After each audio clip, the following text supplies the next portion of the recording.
तो CA exams के अंदर ना आरटीपी की इंपॉर्टेंस बहुत ज़्यादा होती है। मेरी तीनों लेवल पे रैंक है, लेकिन मैंने कभी आरटीपी स्किप नहीं करी। एंड इसीलिए आज मैं आप लोगों के लिए लेके आया हूँ एएफएम की आरटीपी। अभी मैंने रिसेंटली एएफएम का एक मास्टर एनालिसिस शेयर करा था एंड उस पर इतना अच्छा रिस्पॉन्स आया। अगर आपने वो एनालिसिस अभी तक नहीं देखा है तो एक बार मैं उसकी वीडियो आपको आई बटन पे दे दूंगा। एंड आप जो है वो जो पीडीएफ एंड मैंने आपके लिए एक्सेल फाइल बनाई है वो आप जरूर डाउनलोड कर लेना मेरे टेलीग्राम चैनल से। उसका भी लिंक आपको डिस्क्रिप्शन बॉक्स के अंदर मिल जाएगा।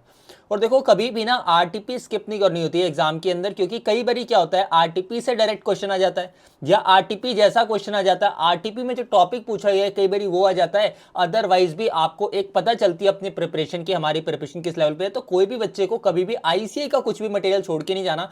एंड आरटीपी एक ऐसी चीज है स्टडी मटेरियल के बाद जो कि बहुत इंपॉर्टेंस रखती है। एमटीपी कल को आप नहीं भी देखते बट आरटीपी देखनी तो बहुत ही ज्यादा जरूरी है। एंड जैसे ही मैंने वो एनालिसिस शेयर करा, मुझे कुछ स्टूडेंट्स का मैसेज आया कि सर एएफएम की आरटीपी भी एक बार आप सॉल्व करा दो। तो मैंने कहा करा देते हैं एक बार सॉल्व। उसके अंदर मैं आज आपको डिटेल के अंदर सारे कॉन्सेप्ट एंड टॉपिक्स करा दूंगा जो जो आरटीपी के अंदर पूछे गए हैं, जिससे आपको एक अंडरस्टैंडिंग हो जाए कि यार ये इस टाइप का क्वेश्चन अगर पूछ लिया जाए एग्जाम के अंदर। एंड मैं ट्रस्ट मी, ये वीडियो कोई भी स्किप मत करना। 1 घंटे की बात है, 1.5 घंटे की बात है, आप 1.5 या 2 की स्पीड में देखना है, बहुत जल्दी खत्म हो जाएगा, 30-40 मिनट की बात है। लेकिन इसके अंदर कुछ ऐसे क्वेश्चन पूछे गए हैं जो कि बहुत इंपॉर्टेंस रखते हैं एंड कई बार स्टूडेंट्स उसके अंदर गलती कर देते हैं। तो हम वो गलती ना करें, इसलिए जो है आपको ये वीडियो पूरी देखनी है। तो हम स्टार्ट करते हैं। मैंने ये प्रॉपर एएफएम की आरटीपी का एक दूसरा वर्जन बनाया हुआ है अपने अकॉर्डिंग की स्टूडेंट्स को इजीली समझ पाए। तो एक बार जो है हम स्टार्ट करते हैं। एंड वीडियो स्टार्ट करने से पहले एक बार वीडियो को लाइक जरूर कर देना। एंड दूसरी चीज आपको पता है, चैनल को सब्सक्राइब कर देना। 30,000 का हमारा गोल कंप्लीट होने ही वाला है। 200-250 सब्सक्राइबर बच्चे हैं तो वो भी कंप्लीट हो जाएगा हमारा कुछ दिनों के अंदर। तो बढ़िया से जो है आपको ये पूरी आरटीपी देखनी है। एंड अपना जो है आप एक बार चाहे तो ये वाला जो पीडीएफ रहेगा इसका भी मैं आपको वो वर्जन भेज दूंगा आपके टेलीग्राम चैनल पे। तो वहाँ से आप जो है एक बार इसको भी डाउनलोड करके साथ साथ रेफर कर लेना, जिससे आपको एक अंडरस्टैंडिंग रहे। ठीक है, और कोई भी स्किप मत करना है वीडियो को। अभी थोड़े दिन बचे हैं, 15-20 दिन बचे होंगे जब आप ये वीडियो देख रहे होगे एग्जाम से। तो कोई भी बच्चा इसको स्किप करके नहीं जाएगा। ठीक है, तो स्टार्ट करते हैं हम लोग इस वीडियो को बढ़िया से। देखो, अब यहाँ पे सबसे पहला 2 पार्ट के अंदर आरटीपी आती है। एक एमसीक्यू पोर्शन पूछे जाते हैं एंड एक आपका डिस्क्रिप्टिव पोर्शन होता है। तो यहाँ मैंने चैप्टर वाइज बाइफिकेशन भी कर रखी है, जिससे आपको और भी दिक्कत ना हो। सबसे पहला जो पूछा गया वो रिस्क मैनेजमेंट से पूछा गया। अब मैं आपको हर चैप्टर के कुछ कुछ इंपॉर्टेंट टॉपिक्स भी बताते जाऊंगा जो कि आपको ध्यान रखने हैं कि ये चीज़ करनी है। देखो, रिस्क मैनेजमेंट एक बहुत छोटा सा चैप्टर है, लेकिन ये बहुत इंपॉर्टेंट चैप्टर है। इससे आपको 4 से 8 नंबर का पेपर के अंदर देखने को मिलेगा। 4 नंबर का आया तो थियरी आएगी, 8 नंबर का आया तो प्रैक्टिकल टॉपिक आएगा। कौन सा टॉपिक इसके अंदर इंपॉर्टेंट है? एक वैल्यू एट रिस्क का प्रैक्टिकल क्वेश्चन बहुत ज़्यादा इंपॉर्टेंट है। थियरी के अंदर वार की थियरी बहुत ज़्यादा इंपॉर्टेंट है। ये तो मतलब मैं कह रहा हूँ 4-5 बार पूछ लिया सेम क्वेश्चन। ठीक है, तो ये आपको स्किप नहीं करना। और जितनी रिमेनिंग थियरी बचेगी वो भी आप देख के जाओगे। डन है? ठीक है, अब देखते हैं इन्होंने पूछा क्या क्वेश्चन। यहाँ पे क्वेश्चन नंबर 1 पे आ जाते हैं हम। 1 के अंदर क्या पूछा गया? रिस्क मैनेजमेंट से ये था। ये किससे रिलेटेड क्वेश्चन है? ये वैल्यू एट रिस्क से, जो मैंने आपको बोला कि बहुत ज़्यादा इंपॉर्टेंट टॉपिक है। एक बार मैं आपको बता देता हूँ वैल्यू एट रिस्क का फॉर्मूला क्या होता है before proceeding with this question. Value at risk basically होता है कितना मैक्सिमम लॉस हो सकता है अगर आप इन्वेस्टमेंट करते हो। तो इसका फॉर्मूला होता है कितना आपका इन्वेस्टमेंट अमाउंट है, उसी के बेसिस पे तो निकालोगे ना यार कितना लॉस होगा। पहले इन्वेस्टमेंट अमाउंट तो देखना पड़ेगा। फिर आपका लॉस कब होगा? जब रिस्क होता है। रिस्क क्या मतलब क्या है? कितना आपका स्टैंडर्ड डेविएशन होगा। तो आप क्या कर लेना, स्टैंडर्ड डेविएशन पर डे। ठीक है, standard deviation of security per day कर दिया और मल्टीप्लाई क्या करते हैं, कितने दिन का निकाल रहे हैं, कितने दिन हम ट्रेडिंग करते हैं, तो अंडर रूट कर दिया। अंडर रूट क्यों करते हैं? क्योंकि स्टैंडर्ड डेविएशन भी आपका किस फॉर्म के अंदर होता है? अंडर रूट की फॉर्म में होता है। और मल्टीप्लाई कर देना किससे? जेड स्कोर से। जेड स्कोर क्या होता है? कॉन्फिडेंस लेवल, या आप कह सकते हो प्रोबेबिलिटी। ठीक है, ये नंबर आपको मिलेगा। अब यहाँ पे हम क्वेश्चन देखते हैं। क्वेश्चन में क्या पूछा गया? सबसे पहले अगर क्वेश्चन पढ़ोगे आप, the amount that will not be considered for taking position on Monday morning. ठीक, कोई ऐसा अमाउंट पूछ रहे हैं कि जो मंडे मॉर्निंग हम कंसिडर नहीं करेंगे जब इन्वेस्टमेंट कर रहे होंगे। तो मिस्टर वाई क्या है? एक रैशनल रिस्क टेकर है। ठीक है, he takes his position in a derivative market of a single stock through margin trading for 4 days in a week. कितने दिन ट्रेडिंग करते हैं ये? 4 दिन। तो मतलब एक तरीके से 4 दिन का निकलेगा। He transfer the amount on Monday morning and withdraw कर लेते हैं फ्राइडे मॉर्निंग को। मंडे डालते हैं, फ्राइडे खत्म होने पहले स्टार्टिंग मॉर्निंग में ही निकाल लेते हैं। He desires maximum exposure, value at risk कितना होगा? Should not exceed is the balance in is bank account. और मतलब कह रहे हैं कि जितना बैंक अकाउंट में पैसा है उससे ज़्यादा अगर रिस्क ना हो जाए। तो on Monday morning before market opening ही transferred 11 crore to his bank account. ठीक है, 11 करोड़ रुपए क्या कर दिए उन्होंने? ट्रांसफर करे अपने बैंक अकाउंट के अंदर। मतलब कितना ट्रेडिंग में यूज़ करने वाले हैं? 11 करोड़ रुपए। लेकिन the FD matured on the same day. 63 lakh का और अमाउंट मिल गया, जो कि कब हुआ? मॉर्निंग में। तो मॉर्निंग में 2 चीज़ें हो रही हैं। देखो, मॉर्निंग के अंदर मंडे को इनके पास क्या है, एक तो इनके पास 11 करोड़ का खुद का बैलेंस है, ठीक है, 11 करोड़ इन्वेस्ट करने वाले, लेकिन इनकी एफडी मैच्योर हुई 63 लाख की। लेकिन ये इनको पता था, अगर ये इनको पता था तो डेफिनेटली ट्रेडिंग किससे होने वाली है, इससे। ये तो अननोन है ना, ये तो हमको इसको पता ही कब चलेगा, शाम को पता चलेगा। अगर आप यहाँ पे देखोगे mister Y received intimation only in the evening. अगर मुझे आप खुद एक चीज़ सोच के बताओ, आप सुबह बैठे ट्रेडिंग के लिए, आपको पता है मेरे अकाउंट में यार 11 करोड़ रुपए पड़े हैं, मुझे नहीं पता एफडी का अमाउंट आया नहीं है, मेरे को पता है 11 करोड़ रुपए पड़े हैं, तो मैं ट्रेडिंग भी किससे करूंगा, 11 करोड़ से करूंगा। शाम को पता चल रहा है यार 63 लाख का तो और मेरी एफडी मैच्योर हो गई, तो क्या ये मेरे लिए काम का है क्या मंडे मॉर्निंग में? ये कोई काम का नहीं, मैं इन्वेस्ट कर ही नहीं सकता जब मुझे पता ही नहीं है। जो चीज़ पता नहीं है वो कैसे इन्वेस्ट करोगे। लेकिन इन्होंने क्या बोला कि मिनिमम बैलेंस 1000 का होना चाहिए, तो 1000 का बैलेंस, जब इसको ये 63 लाख नहीं पता, तो ये 1000 का बैलेंस किससे मेंटेन कर रहा होगा, इसी वाले से मेंटेन कर रहा होगा, 1000 रुपये कम करके ही ये जो इन्वेस्टमेंट करेगा। लेकिन ये वाली जो है पूरी की पूरी अननोन है, तो जितना भी अमाउंट एफडी का मैच्योर हुआ है वो कंसिडर नहीं होगा इसके इन्वेस्टमेंट के लिए, तो बी आंसर आ जाएगा। विच स्टॉक हैज वाइडर डिस्पर्शन यानी कि deviation of returns based on the given probabilities. तो अगर हम इसका एक बार मेन रिटर्न निकालेंगे, तो मेन रिटर्न में एक बार निकाल के देख लेता हूँ कितना आ रहा है इसका। तो 6 into 0.10, 7 into 0.25, 8 into 0.3, 9 into 0.25 and 10 into 0.2। तो ये 8% इसका रिटर्न आ रहा है, ठीक है, 8% क्या आ रहा है, मीन रिटर्न आ रहा है। सिमिलर वे में इसका करेंगे तो कितना आ रहा है, 4 इंटू 0.1 किया तो ये भी 8% आ रहा है, ठीक है, कोई दिक्कत नहीं। तो यहाँ पे पूछ रहे हैं किसका स्टैंडर्ड डेविएशन ज़्यादा होगा। स्टैंडर्ड डेविएशन कैसे निकाल, एक तो तरीका हो सकता है कि आप दोनों के क्या करो, स्टैंडर्ड डेविएशन ए निकाल लो एंड स्टैंडर्ड डेविएशन बी निकाल लो। पर आप मुझे एक बात बताओ, 2 नंबर के लिए बहुत बड़ा नहीं हो जाएगा, 2 नंबर के लिए आप पागल हो जाओगे कि ये क्या ही निकालना पड़ रहा है, ठीक है। तो इसके लिए दूसरा तरीका हम क्या कर सकते हैं, देखो मीन से एक टाइमलाइन बना के डेविएशन देखेंगे कितना डेविएशन है। अगर मैं स्टॉक ए का डेविएशन देखूंगा, ये मेरी टाइमलाइन बनी, ये मेरा मीन रिटर्न है, दोनों का इतना ही है, ए और बी का। लेकिन अगर आप ध्यान से देखो इसका डिस्ट्रीब्यूशन 6 से 10 है, ठीक है, तो यहाँ नहीं कि इसके रिटर्न कहाँ से कहाँ तक फॉल कर रहे हैं, यहीं तक फॉल कर रहे हैं, ठीक है। लेकिन दूसरे वाले स्टॉक के रिटर्न कहाँ तक फॉल कर रहे हैं, दूसरे वाले के अगर आप देखोगे 4 to 12 कर रहे हैं, 4 to 12। तो अगर आप एक चीज़ समझो, मीन से ज़्यादा डेविएशन किसका है, स्टॉक बी का है, और इसका देखोगे तो इसका तो कम ही है यार, इसका स्टॉक एक है। तो अगर आप मुझे एक बात बताओ, मीन से जितना ज़्यादा गैप होगा रिटर्न्स का, मीन से जितना ज़्यादा जिस स्टॉक का गैप होगा, क्या उसका स्टैंडर्ड डेविएशन ज़्यादा नहीं आएगा, उसी का स्टैंडर्ड डेविएशन ज़्यादा आएगा। तो इसके आंसर किसका डेविएशन ज़्यादा आने वाला है, स्टॉक बी का। तो आंसर क्या हो जाएगा, स्टॉक बी हो जाएगा, ठीक है।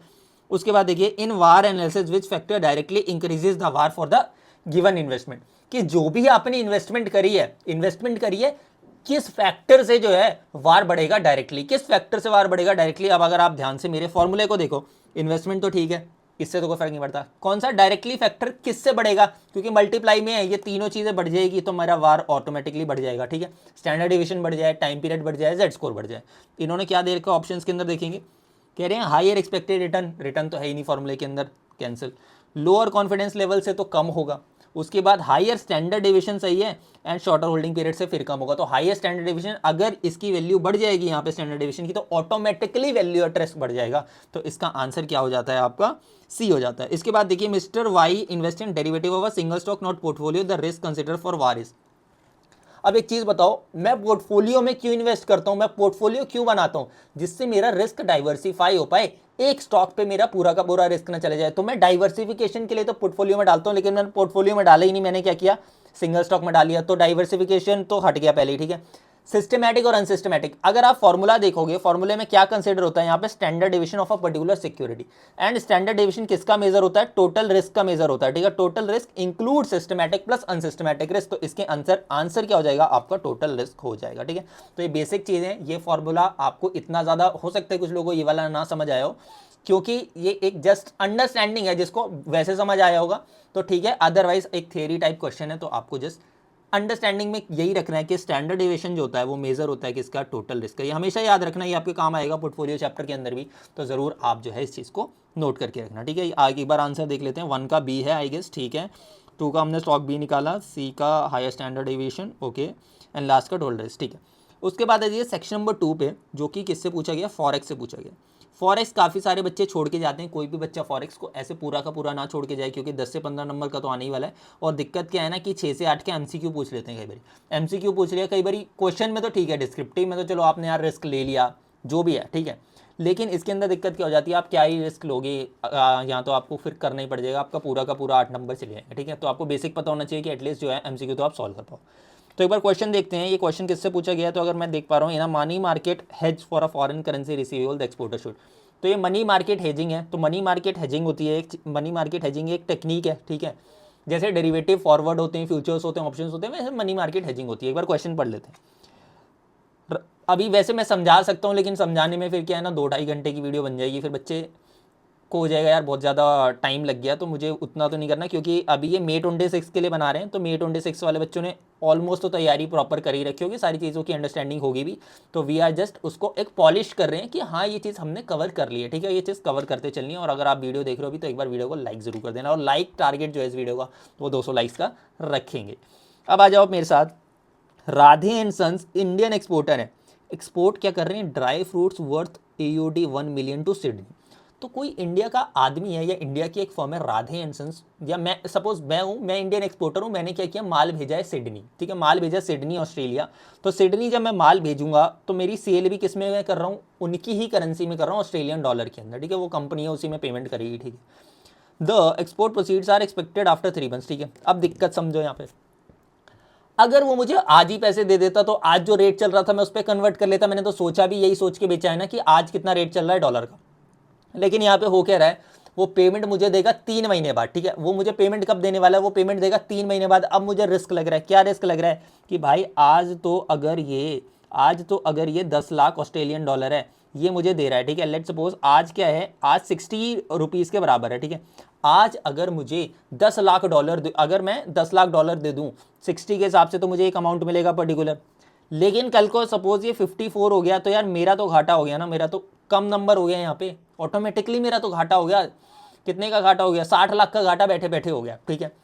अगर ऐसा ना हो, इस वजह से वो सोच रहा है कि ऐसा क्या किया जाए कि ये जो मेरा रिस्क भाई खत्म हो जाए, मुझे फर्क नहीं पड़ता, आज जो रेट चल रहा है मुझे उतना ही मिल जाए काफ़ी। तो देखो, लेकिन ये कह रहा है कि भाई फ्यूचर्स एंड ऑप्शन तो अवेलेबल ही नहीं है, डेरिवेटिव कॉन्ट्रैक्ट तो है ही नहीं आपके पास, ठीक है। The firm is worried about AOD depreciation, वही उसको टेंशन हो रही है कि यार कल को इसकी वैल्यू कम होगी, जो मैंने आपको बताया, तो मैं क्या करूँ। आप खुद भी सोच के बताओ ना, आज आपने माल बेच दिया 10 लाख डॉलर का, तो आपको पता है 10 लाख डॉलर मुझे बाद में मिलने वाले हैं, लेकिन आपको ये नहीं पता ना, आज सपोज आज डॉलर के रेट अगर अभी गिरने चालू हो जाए, और आज तो मैं यही सोच रही हूँ मैंने बेचा है क्या, कि यार कल को तो डॉलर की वैल्यू बढ़ेगी, या मेरे को ये पर्टिकुलर अमाउंट का तो डॉलर मिलेगा, लेकिन साथ में ये रिस्क भी तो आ रहा है, कल को डॉलर का अमाउंट गिर गया तो हम क्या करेंगे, ठीक है। तो उसकी वजह से क्या है, इनको कुछ ना कुछ इसकी हेजिंग करनी पड़ेगी कि ये जो रिस्क है वो खत्म हो पाए। तो यहाँ पे क्या करेंगे, देखो ये मनी मार्केट हेजिंग है। मनी मार्केट हेजिंग में क्या होता है, एक बार मैं आपको समझाता हूँ। कोई इंडियन एक्सपोर्टर है, एक्सपोर्टर था यहाँ पे, इसने क्या किया, सिडनी माल भेज दिया, ठीक है। इसने क्या भेजे हैं, ये ड्राई फ्रूट्स भेजे हैं, कोई दिक्कत नहीं है। अब होने क्या वाला है, 3 मंथ्स बाद ये क्या करेगा, यहाँ से 10 लाख डॉलर ट्रांसफ़र कर देगा, ठीक है। 10 लाख डॉलर ट्रांसफ़र कर देगा एक्सपोर्टर को। लेकिन मैं चाह रहा हूँ यार, मुझे डॉलर का झंझट खत्म करना है, मुझे डॉलर का झंझट खत्म करना है कि मैं एक चीज़ ऐसी करना चाह रहा हूँ। क्या करना चाह रहा हूँ कि ये जो 10 लाख मिलने वाला है ना, ये जो मैं रिसीव करने वाला हूँ, ये वहीं का वहीं सेट ऑफ हो जाए यार। मुझे नहीं मतलब है, वहाँ पे जिसको चाहिए 10 लाख डॉलर अपना ले ले, और मुझे क्या है रुपये के अंदर पैसा दे दे। तो एक क्या करूँ मैं यहाँ पे, क्या करना चाह रहा हूँ, 10 लाख की अगर मैं, आप मुझे सोच के बताओ, 10 लाख डॉलर की अगर मैं एक लाइबिलिटी क्रिएट कर दूँ, ठीक है। ये मेरा एसेट था, 3 महीने बाद मिलने वाला, खुद भी सोच के बताओ, एक एसेट है। लेकिन मुझे इसको खत्म करना है, अगर खत्म करना है तो मुझे पेमेंट क्रिएट करनी पड़ेगी कि मेरे को 10 लाख पे करना पड़ जाए वहाँ। तो मैं क्या करूँगा, यहाँ पे एक लाइबिलिटी मेरे को क्रिएट करनी है। लाइबिलिटी क्रिएट करने से मेरा क्या मतलब है, लाइबिलिटी क्रिएट कैसे होगी वहाँ पे, या तो आप कुछ माल खरीदो, मुझे माल नहीं खरीदना, मुझे माल खरीदना ही नहीं है, तो मैं फिर वहाँ पे क्यों परचेज करके कुछ वैसा पेबल बनाऊँ। तो मैं एक काम कर सकता हूँ, मैं क्या करता हूँ, बैंक से लोन ले लेता हूँ वहाँ पे, ठीक है। मैं क्या करता हूँ, वहाँ से बैंक से लोन ले लेता हूँ। तो मैंने ऑस्ट्रेलिया गया, मैं ऑस्ट्रेलियन बैंक के अंदर, एक ऑस्ट्रेलिया गया या कहीं पर भी गया, ठीक है। मैंने क्या किया, मैंने लोन ले लिया, ठीक है। मैंने क्या किया, इतने अमाउंट का लोन ले लिया, कितने अमाउंट का, पर्टिकुलर एक्स अमाउंट का, वो प्रॉपर कैलकुलेशन वो देखेंगे, क्वेश्चन के अंदर आ रही होगी तो वो करेंगे। तो मैंने क्या किया, लोन ले लिया कि कल को इस पर ब्याज जुड़ के, लेट सपोज 6% का ब्याज है, ब्याज जुड़ के कितना अमाउंट हो जाए वो लोन का, 10 लाख। तो लेट सपोज एक फॉर एग्जांपल लेते हैं, मैंने 9 लाख डॉलर का लोन लिया, एंड रेट ऑफ इंटरेस्ट लगा के वो कितना बन जाता है, 10 लाख बन जाता है वो मोटा मोटा। तो अगर मैं ऐसा कर दूं तो कल को जो मेरे को अमाउंट मिलने वाला है 10 लाख, वो 10 लाख से पे हो जाएगा, वो 10 लाख से वहीं का वहीं पे होकर सेट ऑफ हो गया।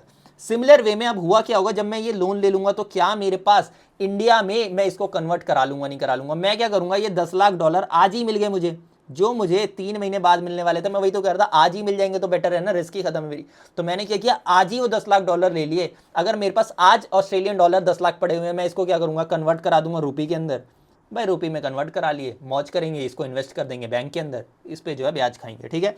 तो इस पे ब्याज खाएंगे तो यहाँ पे जो है हमको इंटरेस्ट मिलेगा आराम से, हमारा तो खत्म, ये वाली चीज़ खत्म हो गई हमारी, ये ऑटोमेटिकली सेट ऑफ हो जाएगा, दोनों चीज़ सेटल हो गई। तो क्वेश्चन देखते हैं। अब मैं क्या करूंगा, मुझे अगर लाइबिलिटी बनानी है कहाँ पे, फॉरेन के अंदर, तो मैं क्या करूंगा, बोरो करना पड़ेगा किसमें, फॉरेन करेंसी के अंदर। तो अगर आप यहाँ पे देखोगे बोरो करना पड़ेगा फॉरेन करेंसी, और जो पैसा मिला मुझे, मैं क्या करूंगा, उसको इन्वेस्ट कर दूंगा डोमेस्टिक करेंसी के अंदर। Done. The interest rate to be use to compute the amount borrowed under the money market head. Borrow कहाँ पे किया था मैंने, फॉरेन के अंदर बोरो किया था, करेक्ट। फॉरेन के अंदर बोरो किया था, इंटरेस्ट रेट भी कौन सी लगेगी, वहाँ का बैंक है तो वहीं की लगेगी ना। कितनी इंटरेस्ट रेट लगेगी आपकी, बोरोइंग रेट 5% की, ठीक है। तो ये आपका बी हो गया।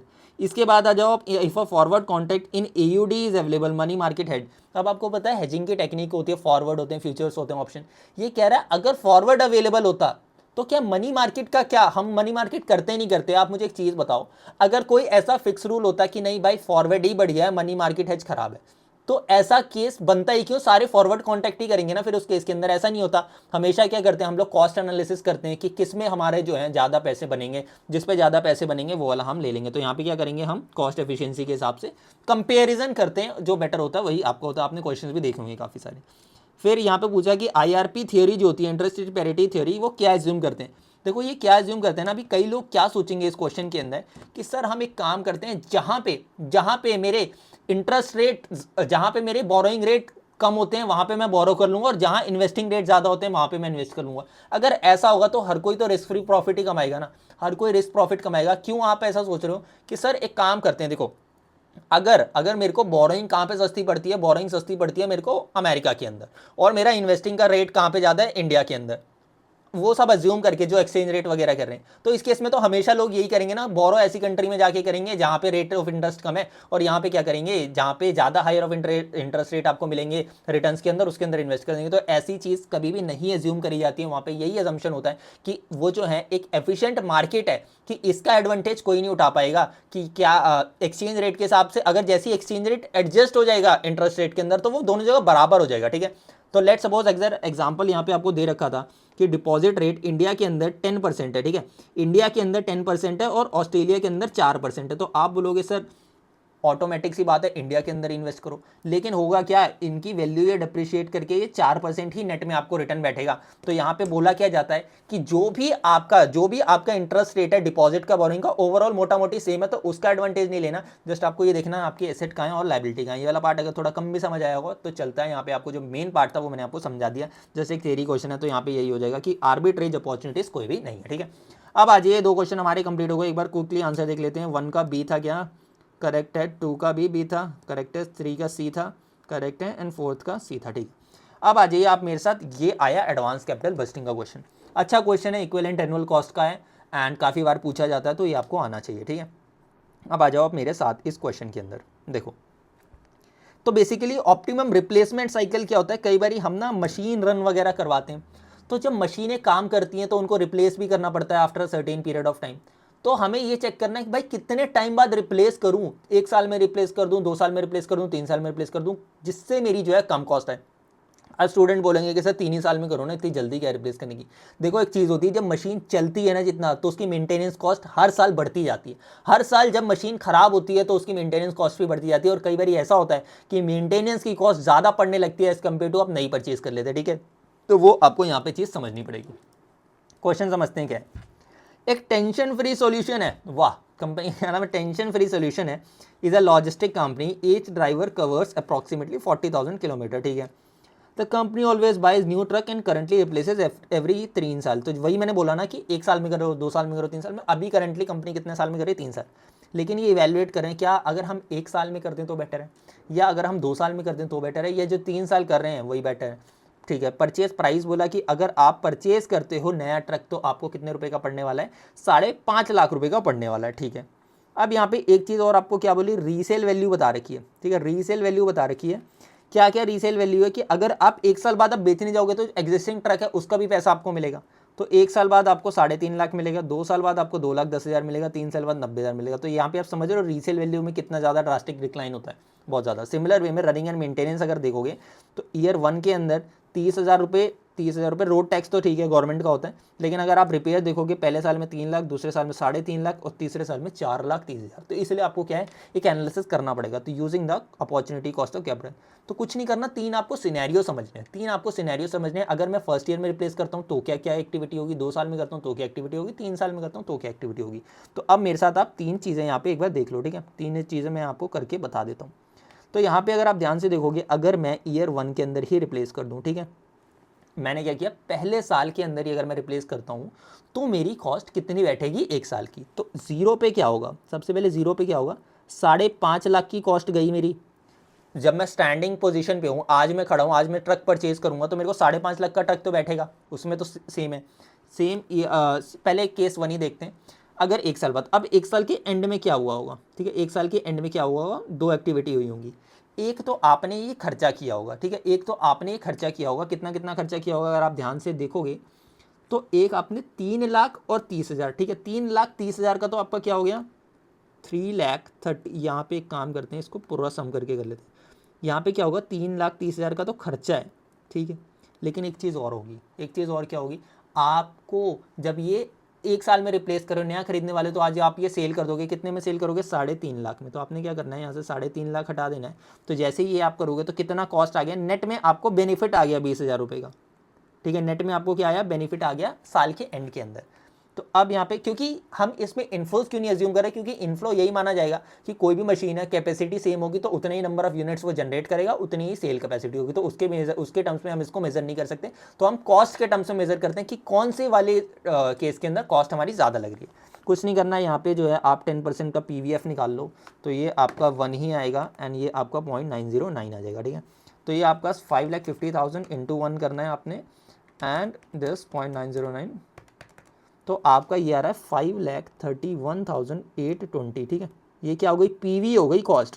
ये पूरे 3 साल या 1 साल के अंदर कितनी कॉस्ट लग रही है, सिमिलर वे में ईयर 2 के अंदर हो गया। अभी आप प्रेजेंट में निकाल रहे हो कि कितनी कॉस्ट आ रही है आपकी हर साल, ठीक है। तो हर साल मतलब टोटल कॉस्ट आएगी एंड उसको PV करके हम देखते हैं स्टैंडिंग में कि पूरे 3 साल ये मशीन चलेगी या पूरे 2 साल चलेगी, पूरे 1 साल चलेगी, तो कितनी कॉस्ट लग रही है इस पर। तो दूसरे केस के अंदर अगर आप देखोगे तो 5.5 लाख तो सेम रहेगा क्योंकि इनिशियल इन्वेस्टमेंट है। दूसरे 1 साल के एंड में क्या होगा, अब यहाँ पे आपका सेल नहीं होगा, ठीक है, सेल नहीं होगा तो ये 3.5 लाख माइनस भी नहीं होगा। यहाँ पे क्या होगा, सिर्फ 3,30,000 का और खर्चा बैठेगा आपका इसका, ठीक है। अगर ये मशीन चलाई, ये मैंने ट्रक चलाया तो इतना और आ गया। दूसरे साल क्या होगा, अब मैं दूसरे साल बेचने का सोच रहा हूँ कि दूसरे साल ही अगर रिप्लेस कर दूँ, दूसरे साल मैं नया खरीद के ले आऊँगा, लेकिन यहाँ पे और क्या होगा, एक तो कॉस्ट लग गई 3,80,000, 3,80,000 की कॉस्ट लगेगी, तो ये 3,80,000 देख लेना, इसमें से आप माइनस कर लेना, कुछ बेचने पे मिलेगा भी तो सही मेरे को, कितना मिल रहा है 2,10,000, तो ये माइनस करोगे तो कितना आ गया 3,80,000 माइनस 210, ये आपका 1,70,000, ठीक है। अब यहाँ पे फिर से अगेन PVF कर लेना @10% पे, तो ये आपका आ जाएगा 1, ये हो जाएगा 0.909.826, राइट। तो यहाँ पे अगर आप देखोगे ये कितना आपका सम टोटल आ जाएगा 0.909 2 इंटू 1,70,000 इंटू 0.826, तो ये आ रहा है आपका, अगर आप सम करोगे 9,90,390, ठीक है। ईयर 3 में देखो, ईयर 3 में कितना आ रहा है, ईयर 3 के अंदर क्या होगा 0, 1, 2 एंड 3, तो 0 पे तो 5.5 लाख की कॉस्ट लगी रह गई है, उसमें तो कोई चेंज नहीं आने वाला। दूसरा यहाँ पे क्या होने वाला है, दूसरा यहाँ पे क्या होने वाला है, दूसरा अगर आप ध्यान से देखोगे तो दूसरा ये अगेन 3,30,000 की कॉस्ट आ रही है, और फिर से दूसरे साल क्या होगा, अब यहाँ पे भी 3,80,000 की और कॉस्ट आ रही है, लेकिन अब तीसरे साल क्या होगा, तीसरे साल बेचूंगा तो तीसरे साल मेरी साल्वेज वैल्यू माइनस हो जाएगी इसमें से। तो ये कितना था 4,60,000 था, इसमें से आप माइनस कर लेना कितना, 4,60,000 में से 90,000 माइनस कर लेना, ठीक है। तो ये आ जाएगा आपका 3,70,000 आई गेस, यस। तो ये 3,70,000 आ जाएगा। अगेन प्रेजेंट वैल्यू फैक्टर निकाल लेना 10% पे, ये आपका 1.909.826 एंड 0.751, ठीक है। तो यार आपका 14,41,720। लेकिन आप देखो ये आज के वैल्यू, आज के टर्म्स में हमने निकाल दिया क्या, 5,31 लगेगा इसमें, 9,90 लगेगा इसमें, ही लगेगा। अब आपको इसमें क्या, इसको आप कंपेयर कर पा रहे हो, कंपेयर कर ही नहीं पाओगे। क्यों? क्योंकि ये तो 1 साल चली है, ये 2 साल चली है, 3 साल, ऑटोमेटिकली जिसके अंदर जो 3 साल चली ऑटोमेटिकली खर्चे तो उसके ज़्यादा ही आएंगे। इसलिए हम क्या निकालते हैं, एक कॉन्सेप्ट होता है इक्विवेलेंट एनुअल कॉस्ट का, कि 1 साल के अंदर कितनी लगी वो हमें देखना है। लेकिन एक तो तरीका कि मैं डिवाइड कर दूं नंबर ऑफ ईयर से, मैं क्या करूंगा, ये जो है 9,90,000 ये 2 साल की कॉस्ट है तो मैं 2 साल से डिवाइड कर दूंगा। लेकिन वो गलत हो जाएगा। क्यों गलत हो जाएगा? क्योंकि इसमें टाइम वैल्यू फैक्टर भी आता है। तो टाइम वैल्यू फैक्टर जब आता है तो हम क्या यूज़ करते हैं, एन्युटी फैक्टर यूज़ करते हैं। तो ये क्या करेंगे, इसको आप डिवाइड कर लेना 530, इसको 820 को डिवाइड कर लेना 0.9096 से, which is your annuity factor for 1 year. तो ये आ जाएगा 5,85,061। सिमिलर वे में इसके 2 साल के एन्युटी फैक्टर से कर लेना 1 डिवाइडेड बाय 1.1, तो ये हो जाएगा 1.736। तो ये कितना आ गया 1 साल का अगर आप निकालोगे। ये आपने अगर इसका लॉजिक आपने पढ़ा होगा, वो इंस्टॉलमेंट वाला जो कॉन्सेप्ट होता है, तो 1.736 कर लेना। तो ये 5,70,501 आ रहा है। एंड एक केस आपका ये वाला था, तो इसका भी आपने एन्युटी निकालना है। तो ये आपका 2.487, तो ये कितना हो जाएगा 14,41,720 डिवाइड बाई 2.487। तो ये आपका आ रहा है 579,702। ठीक है। तो अब यहाँ पे मिनिमम सबसे कम कॉस्ट किस में बैठ रही है, आपके ये वाला जो 2 साल का रिप्लेसमेंट साइकिल है। तो आपका ऑप्टिमम रिप्लेसमेंट साइकिल भी क्या हो जाएगा, जिसमें सबसे कम कॉस्ट बैठेगी साल की, तो पर्टिकुलर ईयर की। तो आपका आंसर क्या हो जाएगा 570 वाला। आपका जो यहाँ पे पूछा था, इन्होंने क्या पूछा था कि ऑप्टिमम रिप्लेसमेंट पीरियड वो 2 ईयर्स का। एक बार आपको क्लियर देख लेते हैं, 2 ईयर्स देखा, 570 एंड 830। थोड़ा सा इसके अंदर इन्होंने कहीं पे माइट भी एडजस्टमेंट का एरर होगा, तो एक बार क्विकली देख लेते हैं। ये सही है अपना 579, ये भी ठीक है, थोड़ा सा वो एरर है उसका कैलकुलेशन का, एंड ये भी ठीक है। ठीक है, तो इसके बेसिस पे हमारा क्या आंसर आ गया, ये आ गया। तो एक बार आप सॉल्यूशन देख सकते हो, बाकी इसके अंदर कोई दिक्कत और है नहीं। इसके बाद आ जाओ आप सेक्शन नंबर 4, जो कि हमारा पूछा गया था। तो आई होप सो यहाँ तक जो है आपको चीज़ें समझ आ रही होगी। किसी को कोई भी डाउट हो मेरे को जो है एक बार कमेंट सेक्शन के अंदर बताना, नहीं तो मुझे आप टेलीग्राम इंस्टाग्राम पर रीच आउट कर सकते हो, मैं आपको बता दूंगा। ठीक है, बट मुझे नहीं लगता ये बिल्कुल सिंपल सी चीज़ थी, लेकिन ये भी एक इंपॉर्टेंट टॉपिक है, आपको ध्यान रखना है कैपिटल वेस्टिंग से। ठीक है, उसके बाद ये वाला भी इंपॉर्टेंट टॉपिक है, मनी मार्केट भी, ये भी आपको आना चाहिए। एंड यहाँ पे वार वाला तो बहुत ही ज़्यादा इंपॉर्टेंट है, वो भी आना चाहिए। एंड आई होप सो आपको जो तीनों क्वेश्चंस मैंने कराए हैं बढ़िया से आपको समझ आ गए हो। ठीक है, सिक्योरिटी वैल्यूएशन बहुत ज़्यादा सिंपल चैप्टर है, ये तो आपको बहुत ईजी हो जाएगा। बॉन्ड वाला कॉन्सेप्ट देखो, सबसे पहले इन्होंने क्या पूछा हुआ है, stock value of bond, downside risk, conversion premium पूछा हुआ है। ठीक है, conversion parity, price of the stock पूछा हुआ है। सबसे पहले आपका स्टॉक वैल्यू ऑफ बॉन्ड क्या है। स्टॉक वैल्यू ऑफ बॉन्ड कुछ नहीं होता, कितने नंबर ऑफ शेयर्स आप कन्वर्ट करने वाले हो एक पर्टिकुलर बॉन्ड के लिए। तो यहाँ पे आपको 20 दे रखे हैं, तो 20 ले लेना और मल्टीप्लाई कर लेना मार्केट प्राइस ऑफ शेयर से। तो मार्केट प्राइस ऑफ शेयर कितना 48, तो ये स्टॉक वैल्यू ऑफ बॉन्ड कितनी हो गई 960, राइट। बट चेक कर लेता हूँ मैं इसका कैलकुलेशन, तो ये 960 आ गया। सेकंड पार्ट देखो, सेकंड पार्ट में क्या रहा है, परसेंटेज ऑफ डाउनसाइड रिस्क, मतलब मार्केट प्राइस मेरी कितनी नीचे जा सकती है, किसकी, बॉन्ड की। तो कितनी जा सकती है, अगर आप ध्यान से देखोगे 1060 था, माइनस कर लेना इसका स्ट्रेट वैल्यू क्या होता है कि फ्यूचर में जितने भी कैश फ्लोज मिलेंगे बॉन्ड से, उसको मैंने प्रेजेंट वैल्यू पे कर दिया। तो मेरे को कितना ज़्यादा ज़्यादा कितना गिरेगा, उतना ही तो गिरेगा ना यार, और सब हटा दूंगा मार्केट फैक्टर, वो तो पैसा मिलने वाला है बॉन्ड में, वो रिस्क तो होता ही नहीं। तो 940 तक गिर जाएगी, ज़्यादा से ज़्यादा मल्टीप्लाई कर देना डिवाइड बाई इंटू 100, तो ये आपका आ जाएगा कितना -940 डिवाइडेड बाई 940 इंटू 100, तो ये आपका 12.77%। ठीक है, दूसरा इसके बाद क्या पूछ रहा है थर्ड पार्ट के अंदर, थर्ड पार्ट के अंदर इसने पूछा कि कन्वर्जन प्रीमियम कितना है। तो कन्वर्जन प्रीमियम कितना ले रहे हैं ये लोग, तो अगर आप देखोगे कितना आपका स्टॉक वैल्यू ऑफ बॉन्ड थी, स्टॉक वैल्यू ऑफ बॉन्ड देखो, स्टॉक वैल्यू ऑफ बॉन्ड थी मेरी 960, तो आइडियली मेरे को 960 रुपये लेने चाहिए थे, लेकिन मैं कितने ले रहा हूँ 1060। क्यों ले रहा हूँ, क्योंकि मैं कन्वर्जन ऑप्शन दे रहा हूँ। ठीक है, तो कन्वर्जन ऑप्शन दे रहा हूँ, तो मैं क्योंकि कल को मैं कन्वर्ट करा सकता हूँ ना, कल को मैं कन्वर्ट करा लूँगा, स्टॉक शेयर का वैल्यू बढ़ जाएगा। तो इस वजह से मैं 1060 ले रहा हूँ, किस पे 960 पे, डिवाइड बाय कर लेना आज का जितना भी आपका क्या है stock value of bond, into में मल्टीप्लाई कर लेना, तो आपका ये आंसर आ जाएगा। ठीक है, तो ये आपने करना है, एंड आपका ये आ रहा है 10.42% का। ठीक है, फोर्थ पार्ट देखिए, कन्वर्जन पैरिटी प्राइस की। कन्वर्जन पैरिटी प्राइस कुछ नहीं होता, कितना मैं कितने नंबर कितने मेरे कितना स्टॉक का मेरा प्राइस हो जाए कि ये जो मेरा मार्केट प्राइस जितना मैंने एडिशनल दे रखा है वो बराबर हो जाए, कि जितना, अगर बेसिकली ये मतलब है मैंने प्रीमियम को हटा दूं, प्रीमियम को अगर हटा दूं तो वो दोनों पैरिटी पे आ जाएंगे, बराबर हो जाएंगे। आइडियली लेना कितना चाहिए था उसको, लेना 960 चाहिए था, लेकिन वो कितना ले रहा है 1060। तो मेरे स्टॉक का वैल्यू जितना, मेरा शेयर का प्राइस अगर इतना और बढ़ जाए तो मेरा वो बराबर हो जाएगा। तो कन्वर्जन पैरिटी प्राइस क्या होता है, 1060 से डिवाइड कर देना आप किससे, आपके नंबर ऑफ शेयर से, तो ये आपका आ जाएगा कितना 1060 डिवाइड बाई 20 तो 53।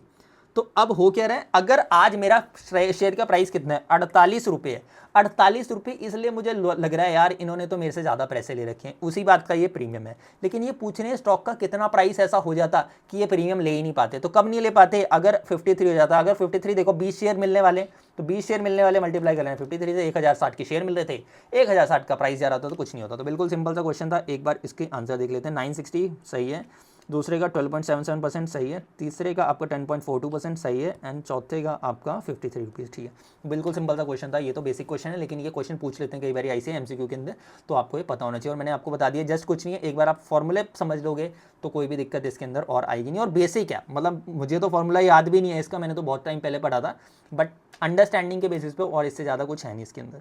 तो आई गेस हमने 4 क्वेश्चन कंप्लीट कर लिए, अभी हमारा 30 मिनट्स कंप्लीट होने वाले हैं। ठीक है, क्वेश्चन नंबर 5 देखेंगे, सिक्योरिटी वैल्यूएशन का शेयर परचेज डिसीजन। ये बहुत ही ज़्यादा इंपॉर्टेंट क्वेश्चन है, पेपर के अंदर आता रहता है, एंड स्टूडेंट को ये कभी भी समझ ही नहीं आ पाता है, एंड इसके अंदर कुछ ना कुछ चीज़ मिस हो जाती है। तो इस वजह से जो है आप ये क्वेश्चन बड़े ध्यान से देखना जो मैं आपको बता रहा हूँ। ठीक है, देखो, mister A is thinking of buying shares at ₹500 each, face value ₹100। ठीक है, तो मैं क्या सोच रहा हूँ, एक शेयर खरीद लेता हूँ जिसका रेट क्या है 500 रुपये। ठीक है जी, खरीद लेते हैं। बोनस एक्सपेक्टेड है 1/5 का ड्यूरिंग 4th ईयर, यानी कि अगर मैं एक शेयर खरीदूंगा, आज मैं एक शेयर खरीदूंगा तो कल को मुझे बोनस मिलेगा, तो मेरे को 0.2 एडिशनल मिल जाएगा। या आप कह सकते हो अगर आज मैं 10 शेयर खरीदता हूँ तो मेरे को कितना और मिल जाएगा, 2 शेयर। तो चौथे साल में 2 शेयर मिल जाएगा, तो एंड में मेरे पास कितने होंगे, 12 शेयर होंगे। ये समझते हुए चलेंगे। ठीक है, मैं दूसरी चीज़ क्या एक्सपेक्ट कर रहा हूँ कि एनुअल डिविडेंड कितना मिलेगा, 20% का मिलेगा। ठीक है, 20% का मुझे डिविडेंड मिलने वाला है। एक चीज़ मुझे बताओ, आज मेरे पास 10 शेयर है, आज मेरे पास 10 शेयर है, तो मुझे डिविडेंड भी किस पे मिलेगा, 10 शेयर पे मिलेगा।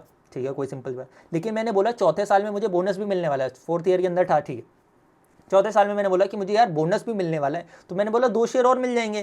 तो अब चौथे साल से डिविडेंड किस पे मिलेगा, पूरे 12 शेयर पे ही मिलेगा। तो बस एक ये बहुत ज़्यादा इंपॉर्टेंट टॉपिक है, ये इंपॉर्टेंट पॉइंट है जो स्टूडेंट मिस कर देते हैं। इसके बाद देखो, इंटेंडेड सेल क्या है, at the end of year 7 900 each, 7वें साल के अंदर मैं बेचने वाला हूँ इसको। ठीक है, तो शेयर का प्राइस कैसे निकलता है, जो भी फ्यूचर कैश फ्लोज होंगे उनको हम लोग डिस्काउंट कर लेंगे, तो उनको हम डिस्काउंट कर लेंगे तो हमारा शेयर का प्राइस निकल जाएगा। लेकिन अगर आप यहाँ से ध्यान से समझो, इंटेंडेड सेल प्राइस तो बता रखा है एक शेयर का, लेकिन एक बात मुझे सोच के बताओ, अब मैं 9th ईयर में चला गया, मेरे पास नंबर ऑफ शेयर्स कितने होंगे, ध्यान से बताओ कितने शेयर्स होंगे, 12 शेयर होंगे। क्यों, क्योंकि मुझे बोनस भी तो मिला था। तो ये 900 रुपये जो है, ये अगर एक का है तो मुझे ये 12 से मल्टीप्लाई करना पड़ेगा। सिंपल सी यहाँ तक बात समझ आती है। ठीक है, इसके बाद क्या कह रहा है कि आपके कुछ इंसिडेंटल एक्सपेंसेस भी हैं, परचेज एंड सेल पे आपको 5% का एडिशनल पे करना पड़ेगा, एंड यहाँ पे आपको माइनस भी।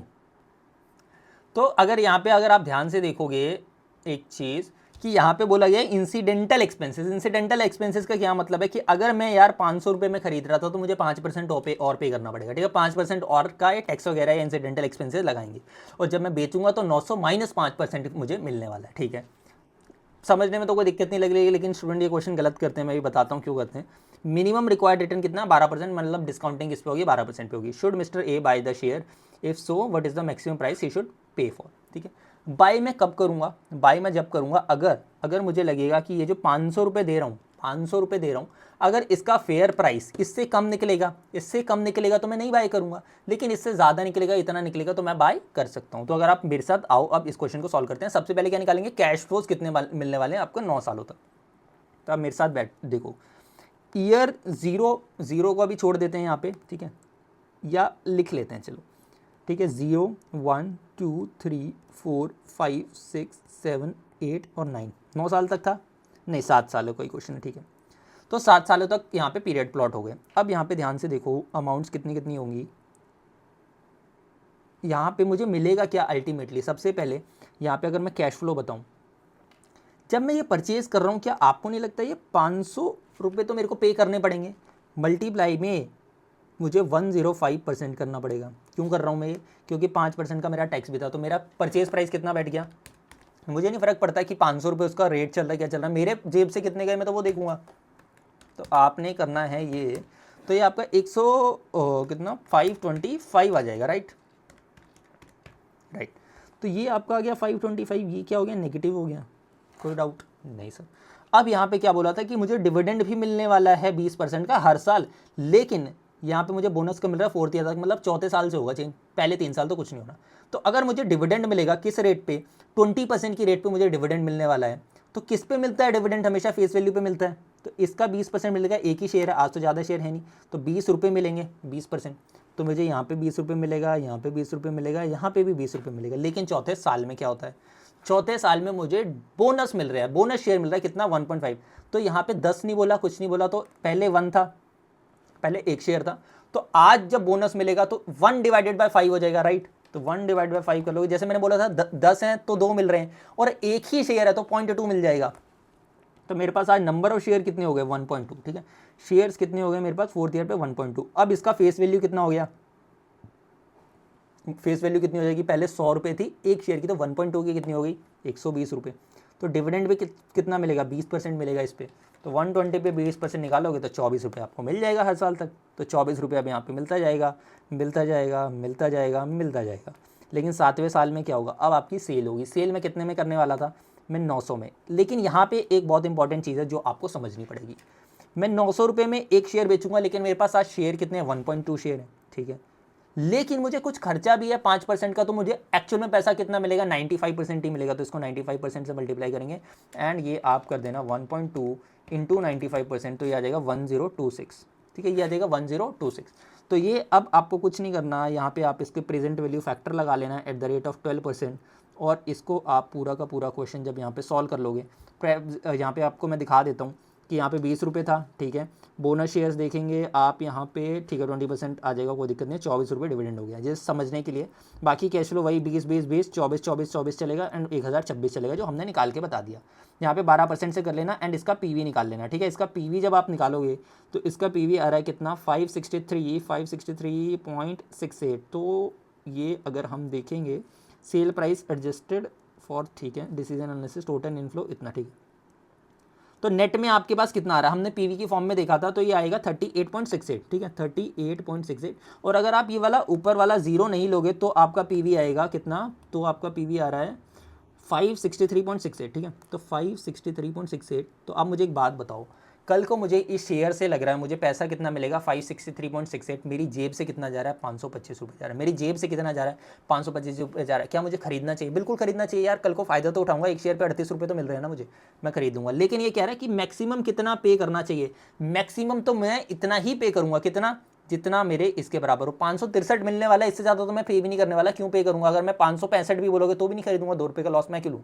तो मुझे इतना लेना है, तो शेयर प्राइस कितना होगा, क्योंकि अगर आपको ये पूरे उसमें चाहिए, अगर आपको ये परचेज करना है इतने में, तो शेयर का प्राइस कितना होगा। शेयर यहाँ पे हम शेयर का प्राइस अलग से क्यों पूछ रहे हैं, क्योंकि बेसिकली होगा क्या, जब आप परचेज करोगे तो आपके इंसिडेंटल एक्सपेंसेस भी जाएगा। तो मैं तो टोटल ही इतना दूंगा, ऐसा नहीं है कि इसके ऊपर 5% का खर्चा और दूंगा, मैं कह रहा हूँ इतना ही दूंगा। तो ये मेरा जो 563.68 है, मैं डिवाइड कर दूंगा 105% से, तो मेरा शेयर का प्राइस आ जाएगा, क्योंकि ये इंक्लूसिव था। तो 536.84, this is the maximum price I will pay for this particular share, ठीक है। तो 536.84, ठीक है।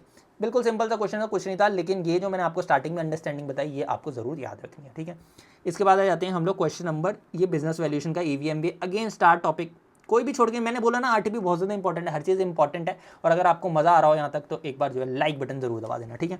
अब आ जाओ EVMBA। EVA आपको पता है EVA कैसे निकलता है, EVA का हमारा फॉर्मूला होता है, जो भी हमारा नोपैट होता है, what is NOPAT, NOPAT is operating profit, net operating profit after tax. तो माइनस कर देना इसमें से क्या, जो भी आपकी इन्वेस्टेड कैपिटल होती है, और मल्टीप्लाई करते हैं हम लोग किसमें, weighted average cost of capital. तो हमारी आ जाती है क्या, इकोनॉमिक वैल्यू एडेड। तो क्वेश्चन पढ़ेंगे यहाँ पे, the following data pertains to this software company, ठीक है। आपको अजम्पशन में WACC दे रखी है, शेयर प्राइस दे रखा है, इकोनॉमिक वैल्यू एडेड बतानी है, एंड मार्केट वैल्यू एडेड बतानी है, ठीक है। तो इकोनॉमिक वैल्यू एडेड के लिए आपको क्या चाहिए होता है, NOPAT. What is NOPAT, is your EBIT ले लेना। EBIT कितना है यहाँ पे दे रखा है क्या, यस 180। तो 180 का EBIT माइनस कर लेना टैक्स, तो आपको नोपैट आ जाएगा, कितना टैक्स है, 35%। तो इसका आपने 35% करना है, तो 180 मल्टीप्लाई करना 35% से, तो 63। तो ये कितना आ गया आपका, 117 आ गया आपका नोपैट, ठीक है। अब आपको क्या निकालना है, इन्वेस्टेड कैपिटल निकालनी है। व्हाट इज इन्वेस्टेड कैपिटल, कितना अमाउंट आपने इन्वेस्ट कर रखा है आपके बिजनेस की कमाने के लिए। तो अगर हम ध्यान से देख के बताएंगे तो यहाँ पे एक तो आपका शेयर कैपिटल आ जाएगा, प्लस आपके रिजर्व्स एंड सरप्लस भी आ जाएंगे 325, प्लस आपके और क्या आता है इसके अंदर, लोन्स भी आता है, क्योंकि यही तो कैपिटल है, इतना ही पैसा तो आपने लगा के इससे आप कमा रहे हो ना आगे। तो कितना आ रहा है इसका सम टोटल, 100 प्लस 325 प्लस 180, तो ये आ रहा है आपका 605। इसको आप फॉर्मूले में पुट करोगे, NOPAT is your 117 minus करना इन्वेस्टेड कैपिटल 605, मल्टीप्लाई कर लेना, WACC भी दे ही रखी है आपको, वो भी निकालनी नहीं है, तो 12% से मल्टीप्लाई करा, तो इसका आंसर जो आ रहा है वो आ रहा है आपका 44.4, इफ़ आई एम राइट। ठीक है, तो इकोनॉमिक वैल्यू एडेड आ गया। एंड मार्केट वैल्यू एडेड तो और ज़्यादा सिंपल होता है। मार्केट वैल्यू एडेड में क्या देखते हैं, आज हमारा कितना वैल्यू हो गई हमारी बिजनेस की, पर्टिकुलर शेयर प्राइस की कितनी वैल्यू, तो शेयर प्राइस मल्टीप्लाई कर लेते हैं हम एंटरप्राइज की इक्विटी की वैल्यू से, तो equity number of equity share कर लेना, और माइनस किससे करते हैं हम लोग, इक्विटी से। बुक वैल्यू जो है इक्विटी की, बुक वैल्यू के ऊपर हमने कितना बना के दे दिया धंधा, तो हमने कितना बना के दिया होगा, हमारे कितने शेयर थे, 10 मिलियन शेयर थे 50 रुपये के हिसाब से, तो आपका 10 ये 500 मिलियन तो यही हो गया। एंड इक्विटी कितनी थी आपकी, ये 425 मिलियन, राइट, 100 प्लस 325 425 मिलियन, तो ये आपका 75 मिलियन का क्या आ जाएगा, मार्केट वैल्यू एडेड। ठीक, बहुत सिंपल सा क्वेश्चन था ये, मैंने इसीलिए जल्दी कराया, किसी को डाउट हो तो आप वो मुझे बता सकते हैं या पूछ सकता है। अब हम आ जाते हैं नेक्स्ट पे, तो डेरिवेटिव वाला पार्ट और पोर्टफोलियो वाला पार्ट मैं आपको लास्ट में कराऊंगा। एंड पहले ये देख लेते हैं इंटरेस्ट रेट रिस्क मैनेजमेंट का क्वेश्चन। ये भी अगेन बहुत सिंपल सा टॉपिक है, मतलब मैं देखो मेरा ये मानना, एक चीज़ मैं आपको बोलता हूँ, जब भी आप तैयारी करते हो ना, कुछ भी छोड़ने की उससे मत तैयारी करा करो। आज अगर आपके पास टाइम है तो आप कर लेते। आज मैं समझता हूँ कि अगर कई चीज़ें लेट हो गई हूँ तो इसीलिए मैंने आपको एनालिसिस दिया था कि आप किस तरीके से गैजेस कर सकते हो। इन जनरल अगर कोई वैसा स्टूडेंट देख रहा है तो कुछ भी छोड़ने का हमको ट्राई नहीं करना, सब कुछ यही ट्राई करना है कि हर चीज़ जो है हम करके जा रहे। अब आ जाओ आप मेरे साथ ये इंटरेस्ट रेट रिस्क मैनेजमेंट के क्वेश्चन में। सेक्शन ए क्वेश्चन नंबर 8 क्या है, किससे रिलेटेड है, interest rate swap fixed versus floating. ये आपको समझ आता है। फिक्स्ड रेट क्या है, आज मैंने लोन ले रखा है, आज मैंने एक लोन ले रखा है 6% की रेट पे, तो मुझे हर बार 6% की रेट पे ब्याज देना है।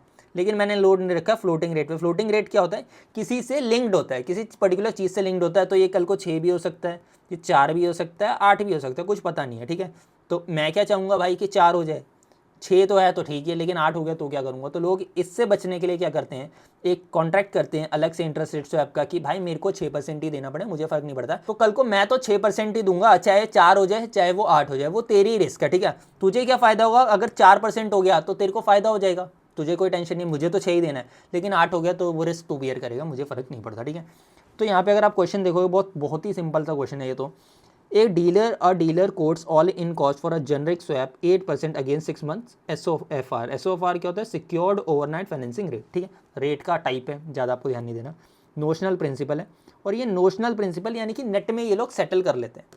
अब होगा क्या, एक लेट सपोज एक चीज़ करते हैं हम, यहाँ पे एक चार्ट बना के देखते हैं। ठीक है, मैं आपको यहाँ बनवा के देता हूँ जिससे आपको दिक्कत ना हो। ठीक है, देखो एक है ए, दूसरा है बी। ठीक है, एक है ए दूसरा है बी।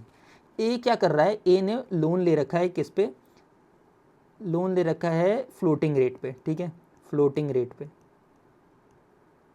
ठीक है जी, अब ये क्या कर रहा है, ये बी के पास गया कि भाई देख मेरे को रिस्क लग रहा है कि मेरा जो रेट है वो 4 भी हो सकता है, 6 भी हो सकता है, 8 भी हो सकता है, मुझे तो आज 6% पे लेना है। और फिक्स रेट क्या चल रहा है, फिक्स चल रहा है 6%। ठीक है, कोई दिक्कत यहाँ तक नहीं।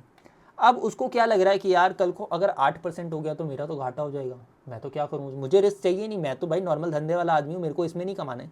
लेकिन बी क्या सोच रहा है, बी वहाँ पे ये सोच रहा है कि यार 4% भी तो हो ही सकता है ना, 4% हो सकता है तो कमाई हो सकती है मेरी तो उससे। ये रिस्क लेने वाला बंदा है, इसको फर्क नहीं पड़ता। ये क्या कर रहा है, इससे ही पैसा कमाना चाह रहा है, पैसे से ये पैसा कमाना चाह रहा है। दूसरा वाला तो धंधा करता है नॉर्मल, उसने तो लोन ले रखा है, उसको फर्क नहीं पड़ता भाई। वो कह रहा है कि 6% एक रेट चल रहा है बैंक का, मैं तो 6 पे करना चाह रहा हूँ, मुझे फर्क नहीं पड़ता। तो ये उसको क्या कह रहा है, चल यार एक काम करते हैं, पैसे का कुछ नहीं करना अपने को, हम लोग एक अमाउंट रखते हैं 5 लाख रुपये। ठीक है, 5 लाख का एक अमाउंट रखते हैं, और 5 लाख नंबर कहाँ से है, लेट सपोज ए ने 5 लाख का ही लोन ले रखा है। ठीक है, ए को 5 लाख नहीं देना बी को, ना बी को 5 लाख देना, लेकिन ये कॉन्ट्रैक्ट कर रहे हैं, चल तू यार एक काम करियो, तुझे क्या करना है, तुझे देख 6% देना है ना, तो एक काम कर, तू 6% ही दे। ठीक है, तू 6% दे। तो ये ए को क्या कह रहा है, बी ने कहा ए को कि तू 6% दे। अब यहाँ पे होगा क्या कि कोई दिक्कत नहीं है भाई, देखो यहाँ पे बी कैसे पैसा कमाना चाह रहा है समझो। ए को क्या था कि भाई मुझे 6% की ब्याज देनी है, तो वो 6% किसको पे कर रहा है, 6% उसने दे दिए बी को, कितना, 6% के हिसाब से 30,000 रुपये। लेकिन अब यहाँ पे आया बी, अब क्या हो रहा है, 6 महीने बाद, सपोज 6 मंथ्स बाद की बात है ये, जब पे करना है ब्याज। ठीक है, ए ने तो दे दिए 30,000, ए को फ़र्क नहीं पड़ता भाई, अब उसने तो कहा था मुझे 6 देने हैं, मुझे फ़र्क नहीं पड़ता, अब तू बैंक वाला जो पैसा वो मुझे दे जो बैंक को चाहिए। लेकिन हो क्या गया यहाँ पे 4% रेट हो गया आज। तो अब ए ये नहीं कह सकता कि भाई 4 हो गया तो भाई अब मैं 4 वाला ही पे करूंगा, वो उसको तो 6 ही पे करना पड़ेगा। बट बी क्या करेगा, बी तेज निकला, आज 4% रेट हो गया, तो यहाँ पे कितना बन जाएगा आपका 20,000 रुपये। ये क्या करेगा, ये ए को पे कर देगा कि भाई ले ये पैसे जाके बैंक को दे दे, जाके बैंक को दे दे। इसको क्या फ़ायदा हो गया बी को, 10,000 रुपये का। इसमें दोनों फ़ायदे में निकल गए। दोनों कैसे फ़ायदे में निकल गए, बी को रिस्क लेना था, बी को फ़ायदा मिल गया 10,000 का। ए को क्या करना था, ए को अपना 6% देना था, वो 6% पे बैठा हुआ है। लेकिन बी का घाटा कब हो जाता, अगर बी का घाटा तब हो जाता अगर ये तो 30,000 रहता, बट रेट कितना हो जाता, 8% रेट हो जाता, 8% हो जाता तो ये 40,000 इसको देने पड़ते, इसका 10,000 का। तो ये तो रिस्क लेने वाला बंदा है, इसको तो फर्क भी नहीं पड़ता। ठीक है, तो ये सिंपल सा कॉन्सेप्ट होता है। अब आ जाओ आप मेरे साथ क्वेश्चन पे। तो यहाँ पे सबसे पहले पूछ रहे हैं, कह रहे हैं सेमी एनुअल फिक्स्ड पेमेंट कितनी होगी। तो फिक्स इंटरेस्ट रेट कितना था मेरा, 8% था। तो 8% निकाल लेना आप। यहाँ पे जेनरिक स्वैप का 30/360 पे निकालना होता है। तो अगर आप यहाँ पे ध्यान से देखोगे, ये कह रहे हैं सेमी एनुअल फिक्स्ड पेमेंट, तो 5 लाख पे फिक्स्ड पेमेंट निकालनी है। 6 कितने रेट पे, 8% का रेट था, 6 मंथ्स के लिए पेमेंट है। तो यहाँ पे कितना हो जाएगा 6/12। तो ये हो गया 5 × 8 4 डिवाइडेड बाई 2 × लाख, तो 20,000 आपका आंसर आ जाएगा पहले का। ठीक है, तो ये आगे जाएगा $20,000 फिक्स्ड। दूसरा क्या पूछ रहे हैं, फ्लोटिंग रेट कितना होगा। फ्लोटिंग रेट आपको बताया होगा यहाँ पे कितना, 6% है ऑन द इफेक्टिव रेट। तो 6% पे फ्लोटिंग रेट पे निकाल लो, अमाउंट तो सेम ही रहने वाला है, मल्टीप्लाई 6% का रेट हो जाएगा। कितने दिन है, 181 डेज है, तो 181 है, लेना कितना आपको 360 लेना है, तो डिवाइड बाई 360 कर देना, कितना हो जाएगा ये 5 लाख का 6% निकाल लेना, मल्टीप्लाई बाय 181 कर देना, डिवाइडेड बाय 360 कर देना, कितना हो गया 15,083 पॉइंट ये आ जाएगा। ठीक है, 15,083।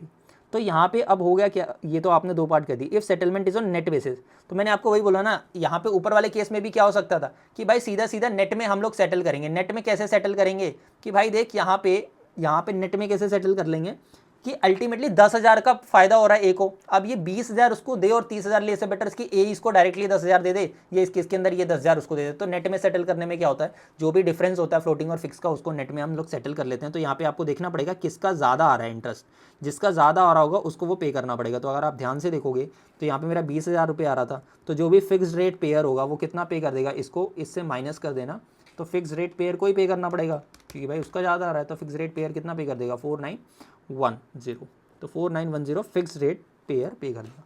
सिंपल सा क्वेश्चन था, लेकिन स्टूडेंट ये भी गलत करके आते हैं। आपको नहीं करना, आप जो है आराम से कर लोगे। पोर्टफोलियो वाला एंड डेरिवेटिव वाला मैं आपको एक साथ लास्ट में करा दूंगा। एंड अभी हमारे कितने क्वेश्चन बचे हैं, एक ये बचा है, ये बचा है, तीन ही क्वेश्चन है, ज़्यादा नहीं है, 3-4-5 क्वेश्चन है। आराम से हम लोग 1.5 आवर के अंदर इसको कंप्लीट कर लेंगे। ठीक है, अब आ जाओ मेरे साथ IFM का question. What is IFM, capital budgeting plus हमारा फॉरेक्स। ठीक है, ये आपको समझ आता है। अब इसके अंदर जो क्वेश्चन पूछा था बहुत सिंपल सा है, उसके अंदर तो ज़्यादा चीज़ें हैं नहीं। अगर आप ध्यान से मेरे साथ आओ इस क्वेश्चन नंबर 10 पे देखो। क्वेश्चन 10 के अंदर क्या बोला कि overseas investment JPY versus USD। ICL एक इंडियन MNC है, executing a plant in Sri Lanka. ठीक है, श्रीलंका में प्लांट बनाना चाह रहे हैं, 400 बिलियन रेज करे। तो क्या है, कोई इंडिया की कंपनी होगी, इनको कोई प्लांट सेटअप करना है श्रीलंका में, तो इन्होंने पैसे तो उठा लिए 400 बिलियन। अब इनके पास क्या होगा, कुछ पैसे बच गए होंगे, तो पैसे कुछ बच गए होंगे तो कमाना भी तो पड़ेगा उस पर, खाली थोड़ी हम आइडल नहीं रखते। देखो कभी भी हम क्या है, हम CA, अगर हम CA लोगे तो हम खाली पैसा नहीं रखेंगे, कोई भी पैसा होगा कहीं ना कहीं तो इन्वेस्ट करूँगा कि भाई मेरे को रिटर्न मिल जाएगा। मेरे को देखना पड़ेगा किस में ज़्यादा रिटर्न मिल रही है। ठीक है, तो अब क्या कह रहे हैं कि 200 बिलियन तो भेज दिए, 200 मेरे पास बाकी पड़े हैं, किस लिए, 6 महीने तक के लिए पड़े हुए हैं। तो 6 महीने के लिए पड़े हैं, तो मैं 6 महीने के लिए कहीं पैसा डाल देता हूँ, जहाँ पे मेरे को ज़्यादा रिटर्न आएगा मैं वहाँ पैसा डालूंगा। ठीक है, तो यहाँ पे पूछा गया as an investment manager suggest the best option. ठीक है, तो यहीं पे हम लोग इसको सॉल्व करेंगे इस क्वेश्चन को। अब आ जाओ आप मेरे साथ, दो ऑप्शन है इनके पास, क्या, एक है जापान में इन्वेस्ट कर दो इंडेक्स फंड में, दूसरा USA के ट्रेजरी बिल के अंदर इन्वेस्ट कर दो। ठीक है, अब वहाँ पे बता रखा है कि आपको मिलेगा क्या, यहाँ पे भी बता रखा है मिलेगा क्या, तो हम लोग दोनों ऑप्शन इवैल्यूएट करते हैं। तो सबसे पहले हम ट्रेजरी वाला देख लेते हैं। अगर मैं ट्रेजरी बॉन्ड में इन्वेस्ट करता हूँ USA के अंदर, ठीक है, USA के अंदर, तो इस केस के अंदर क्या होगा, देखो कुछ नहीं बोल रहा है यहाँ पे, कुछ नहीं बोला, तो मैं क्या करूँगा, मेरा जो आज 200 बिलियन था, कितना अमाउंट है मेरे पास 200 बिलियन, मैं इसको कन्वर्ट करा लूँगा किस में, US डॉलर के अंदर। ठीक है, क्योंकि US में इन्वेस्ट करना है तो डॉलर के अंदर इन्वेस्ट होगा, रुपये के अंदर तो मैं नहीं डाल सकता। तो मेरा कितना था, 200 बिलियन था, तो मेरे को US डॉलर के अंदर इन्वेस्ट करना है। तो आज मुझे देखना पड़ेगा डॉलर का रेट कितना चल रहा है टुडे था 0.014, तो मैं इसको मल्टीप्लाई कर दूंगा 0.14 से, 200 मल्टीप्लाई बाय 0.014, राइट, कितना ही था, यस। तो 200 मल्टीप्लाई बाय 0.014 किया तो मेरे पास $2.8 बिलियन आ गया। ठीक है, अब मैं ये क्या करूँगा, ये मैं इन्वेस्ट कर दूंगा किस पे, इन्वेस्ट कर दिया मैंने 5% की इंटरेस्ट रेट पे। तो 5% पे इंटरेस्ट रेट पे कर दूंगा तो मेरे को इंटरेस्ट मिलेगा इस पर, कितना इंटरेस्ट मिल जाएगा 5% की रेट पे 6 मंथ्स के लिए 2.8 बिलियन पे। तो 2.8 billion multiply by 5% multiply by 6/12, ठीक है। 6 मंथ्स था और डेज वगैरह कुछ नहीं बता रखे, ठीक है। चले तो 2.8 मल्टीप्लाई करना 5% से मल्टीप्लाई करना 6/12, तो ये आपका आ रहा है 0.07, ठीक है। 0.07 आ रहा है। तो टोटल अमाउंट कितनी होगी आज मेरी इन्वेस्टमेंट की, 2.8 प्लस ये इंटरेस्ट का अमाउंट $2.87 बिलियन, ठीक है। ये 6 महीने बाद है। अब क्या होगा, इसको मैं दोबारा से रुपये के अंदर कन्वर्ट करा लूँगा इंडिया के अंदर, तो ये रुपये में अमाउंट कितना हो जाएगा मेरा, फिर से कन्वर्ट कराया मैंने इसको। 2.87 बिलियन था, यहाँ पे आप क्या करोगे, डिवाइड कर देना 0.013 से, तो ये आपका जाएगा 220 बिलियन 220 वेट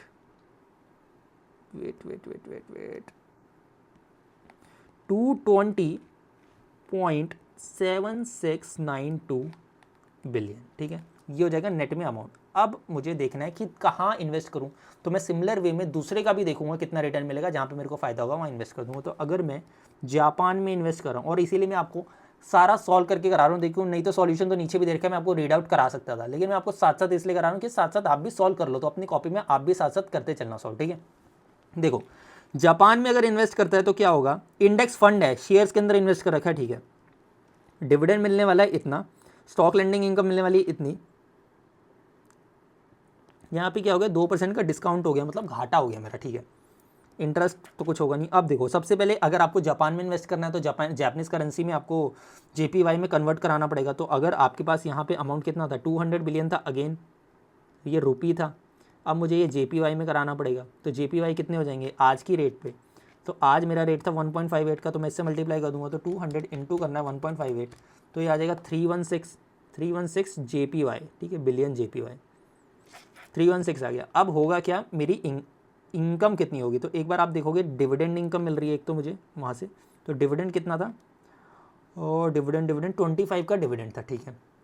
तो 25 का आपको डिविडेंड मिलेगा, प्लस करना है आपको। स्टॉक लेंडिंग से भी आपको कुछ इनकम हो रही थी, कितनी इनकम हो रही थी स्टॉक लेंडिंग से, 11.9276, तो 11.9276 आपने ये ऐड कर देना है, ठीक है। और आपको पता है जब आप कोई भी शेयर्स के अंदर इन्वेस्ट करते हो, स्टॉक के अंदर इन्वेस्ट करते हो, तो उसमें या तो अप गई होगी इन्वेस्टमेंट या डाउन गई होगी। तो मेरा आज इन्वेस्टमेंट का अमाउंट कितना हो गया होगा मुझे आप बता सकते हो। मैंने 316 अगर इन्वेस्ट करे थे तो -2% इसमें मुझे करना पड़ेगा, तो 316 -2% करूँगा तो ये मुझे 309.68 भी मिलेगा। तो टोटल मेरे को कितना मिलने वाला है एंड में, 309.68 प्लस 11.9276 प्लस 25, तो ये आपका आ जाएगा 346, यस 346.6076, और इसको मुझे रुपये में कन्वर्ट करना है, तो मुझे डिवाइड करना पड़ेगा मेरी क्लोजिंग रेट से 1.75 से 1.57 से, तो यार मेरा 220, अगर आप ध्यान से देखो तो इसका भी आंसर कितना आ गया 220.7692, तो सेम ही आ गया दोनों के अंदर। तो अब बताओ आप किस में इन्वेस्ट करोगे।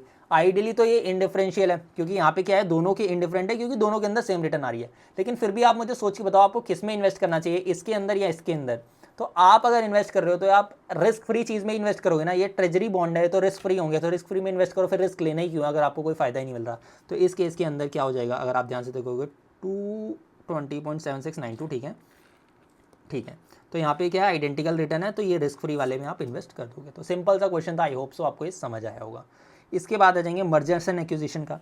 क्वेश्चन नंबर 11 में देखेंगे M&A का क्वेश्चन पूछा गया है, क्या long limited is planning to acquire tall limited, ठीक है जी। लॉन्ग क्या करना चाह रहा है, लॉन्ग एक्वायर करना चाह रहा है किसको, टॉल को, कोई दिक्कत नहीं। अब यहाँ पे आपको दोनों की इन्फॉर्मेशन दे रखी है। Under new management tall limited का ग्रोथ रेट राइज हो जाएगा कितना, 6 से 8%, ठीक है। विदाउट कह रहा है कैलकुलेट करिए net acquisition cost 60 rupees paid of tall limited.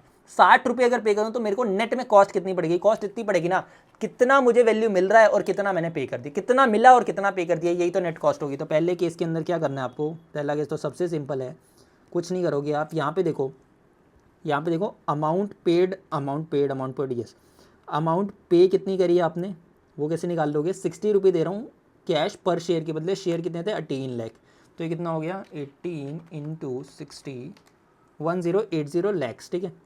और माइनस में मुझे मिला क्या, तो मार्केट वैल्यू कितनी है टॉल की आप निकाल सकते हो, कैसे निकालोगे 18 लाख शेयर है 50 रुपये का मार्केट प्राइस है, निकाल ही सकते हो ना मार्केट वैल्यू। तो ये आपको क्या हो गया 18 लाख इंटू में 50 करना है, तो ये 900 लाख आएगा ये फील, और 180 लाख की नेट कॉस्ट आएगी। तो पहला पार्ट देख लीजिए एक बार आगे, ठीक है। दूसरे पार्ट पे आएंगे, कह रहे हैं net cost if exchange ratio is 1 share of long limited for every 3 share of tall limited. तो यहाँ पे नेट में न्यू शेयर्स कितने इशू होंगे, शेयर्स टू बी इशूड अगर आप देखोगे तो टॉल के अगर टोटल 18 लाख शेयर थे, अगर टॉल के 18 लाख शेयर थे तो मैं कितने इशू करने वाला हूँ 1 फॉर एवरी 3, तो मैं ये करूँगा तो ये 6 लाख शेयर होंगे। लेकिन आपको एक चीज़ यहाँ पे ये समझनी पड़ेगी कि जब ये शेयर इशू होंगे तो ये कंबाइंड कंपनी के शेयर होंगे, मर्ज कंपनी के शेयर होंगे। ऐसा नहीं है कि आज जो वैल्यू चल रही है आप उसके बेसिस पे निकाल पाओगे, उसके बेसिस पे आप कभी नहीं निकाल पाओगे। आपको इस केस के अंदर यही करना पड़ेगा, सबसे पहले मर्ज कंपनी का शेयर प्राइस कितना होगा उसके बेसिस पे जो है इसकी वैल्यू निकलेगी, ठीक है। तो अगर आप ध्यान से देखो 6 लाख शेयर हैं, तो टोटल शेयर कितनी हो जाएंगे अब आफ्टर मर्जर, टोटल शेयर्स हो जाएंगे आपके मर्जर के बाद या एक्विजिशन के बाद 30 लाख थे, 36 लाख शेयर हो जाएंगे। अब यहाँ पे हमको क्या करना है, अब मुझे यहाँ पे 2 चीज़ें निकालनी पड़ेंगी। 2 चीज़ें क्या निकालनी पड़ेंगी, एक तो मुझे निकालना पड़ेगा यहाँ पे कि मार्केट प्राइस क्या होगा आफ्टर एक्विजिशन, ठीक है। मार्केट प्राइस क्या होगा आफ्टर एक्विजिशन, पहले वो निकाल लेते हैं। यहाँ पे आपको क्या करना पड़ेगा, एक तो आपको मर्ज कंपनी की वैल्यू निकालनी पड़ेगी, ठीक है। मर्ज कंपनी की वैल्यू निकालोगे तभी आपका शेयर प्राइस पर एक पर्टिकुलर शेयर का प्राइस निकलेगा, ठीक है, क्योंकि और तो कोई वे आउट है नहीं। तो हमें क्या निकालना पड़ेगा, वैल्यू ऑफ मर्ज्ड शेयर। तो वो कैसे निकलता है, सबसे पहले आपको यहाँ पे क्या करना पड़ेगा, कॉस्ट ऑफ इक्विटी निकालनी पड़ेगी, किसकी, टॉल लिमिटेड की, तभी तो आप उसका शेयर प्राइस निकाल पाओगे आफ्टर मर्जर वाला। तो कॉस्ट ऑफ इक्विटी कैसे निकलती है आपको पता है, यहाँ पे आप अगर D1 डिवाइडेड बाय P0 कर लो इंटू 100 प्लस G, इसमें ओल्ड वाला ग्रोथ रेट लिया जाता है। तो D1 कितना था आपका 3 रुपये था, P0 कितना था, P0 था 50 रुपये, मल्टीप्लाई करना 100 और ग्रोथ रेट था 6%, तो ये कितना आ रहा है आपका 3 डिवाइडेड बाई 50 इंटू 100 प्लस 6, तो 12% का KE आ गया, ठीक है। ये किसका KE निकाल रहे हो आप, टॉल लिमिटेड का, टॉल का KE है। तो आप देखो वैल्यू ऑफ मर्ज्ड कंपनी कैसे निकलेगी, ठीक है, वैल्यू ऑफ मर्ज्ड कंपनी।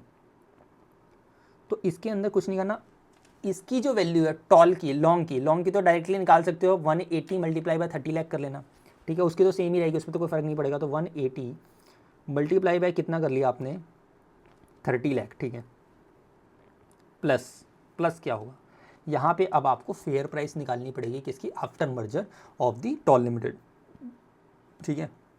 तो मेरे साथ आओगे आप, यहाँ पे आपको क्या करना है, करंट मार्केट प्राइस ले लेना, कितना है 50,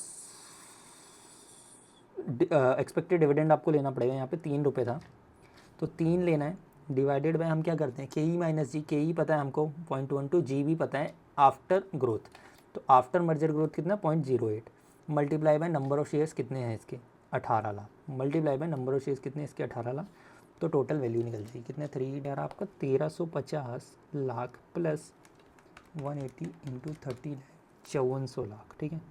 तो टोटल वैल्यू कितनी आ रही है आपकी 6750। तो पर शेयर निकाल सकते हो आप, नंबर ऑफ शेयर कितने थे 36 लाख, तो पर शेयर वैल्यू कितनी आ गई 187.5 रुपीज़ आ गई, ठीक है। आफ्टर मर्जर कितना हो गया, आज अगर आप देखोगे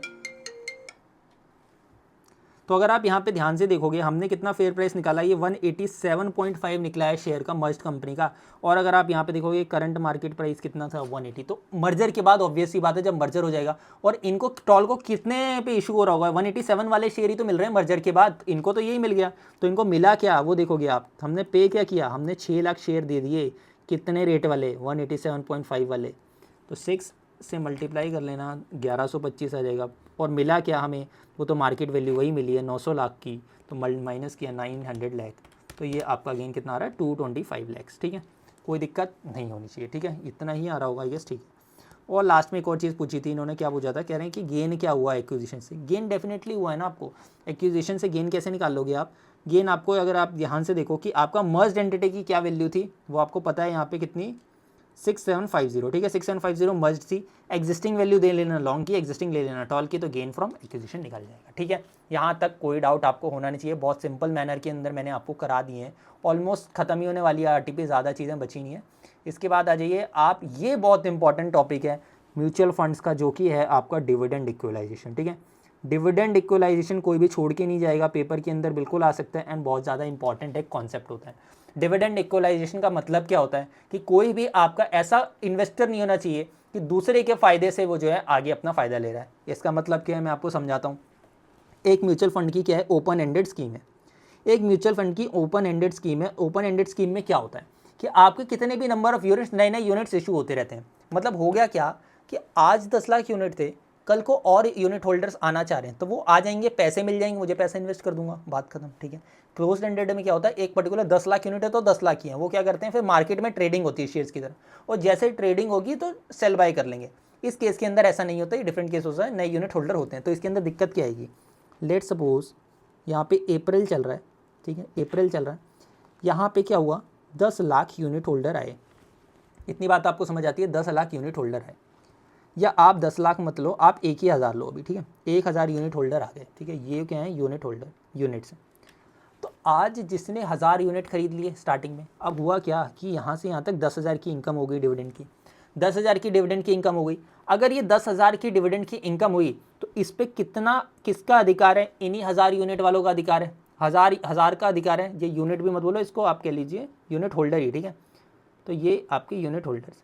तो इस 10,000 पे किसका हक है, आज इन 1,000 का है, यानी कि हर यूनिट होल्डर का कितना हक है, 10 रुपये का हक है, कोई दिक्कत नहीं है, ठीक है। अब हो क्या रहा है, मई आ गया, अभी ये पैसा आया हुआ है फंड के अंदर, आज ये डिस्ट्रीब्यूट नहीं हुआ है, ठीक है। मई में क्या होता है, मई के अंदर यहाँ पे और कितने यूनिट आ जाते हैं, 100 यूनिट होल्डर आ जाते हैं। और अब यहाँ पे क्या हो रहा है, जून के पहले यहाँ पे क्या हो रहा है, ये 10,000 को हमें बांटना है, 10,000 को मुझे बांटना है। अब मुझे खुद सोच के बताओ, 1,000 यूनिट होल्डर स्टार्टिंग में थे, 100 यूनिट होल्डर और आए, तो आज तो 1,100 यूनिट होल्डर हैं, और मैं बांट कर रहा हूँ जून के अंदर। अब अगर मैं ये जो 10,000 की इनकम मुझे बांटना है, तो आइडियली तो मुझे सबको बांटना चाहिए भाई, ऐसा थोड़ी करूँगा कि जो पहले आए थे उसको बांटूंगा। तो मैं अगर सबको बांट दूंगा तो घाटा हो गया, किसका घाटा हो गया, इनका हो गया। क्यों, यहाँ पे तो इनको 10 मिल रहे थे, अब इनको कितना मिलेगा, अगर मैं सबको बांट दूंगा यही अमाउंट, तो अब तो इनको 9 रुपये ही मिलेगा। तो ये तो बोलेंगे यार हमने तो कमाया था, ये तो बाद में आए, इनको क्यों मिले, तो ये गलत हो जाएगा। तो यहाँ पे हम क्या कह रहे हैं कि भाई तुम एक काम करो, इन्होंने 10 रुपये कमाए थे पहले, तो तुम ला के 10 रुपये हमको और दे दो। तो ये क्या करेंगे, 10-10 रुपये ये भी दे देंगे। अब हुआ क्या, जब ये 10 रुपये देंगे तो कितना रुपये और आ गया, 1,000। तो अब बांटने के लिए मेरे पास कितना अमाउंट आ गया, अब बांटने के लिए मेरे पास 11,000 हो गया। अब मैं सबको बांटूंगा बराबर, सबको बांटूंगा तो भी 10 रुपये आएगा। तो यही होता है आपका डिविडेंड इक्वलाइजेशन का कॉन्सेप्ट, और कुछ होता नहीं है, ठीक है। इतने समझने का वाला इतना ही पार्ट है, बाकी कॉम्प्लेक्सिटी बनाने में आप क्वेश्चन में कितने भी बनाते चलो। अब आ जाओ आप मेरे साथ ये क्वेश्चन पे, देखो again open ended mutual fund scheme had the following on 1 April units outstanding. और ये बहुत इंपॉर्टेंट क्वेश्चन है, कोई भी छोड़ के नहीं जाएगा, आ सकता है 8 नंबर के अंदर, ठीक है। अगेन मैं कह रहा हूँ गलती से भी स्किप मत करना और इसको हाथ से लिख के कर लेना, ठीक है। और जितने क्वेश्चन मैंने कराया ना, मैं तो ये बोलूँगा कि सारे हाथ से लिख के कर लोगे तो उतना आपके लिए बेटर है।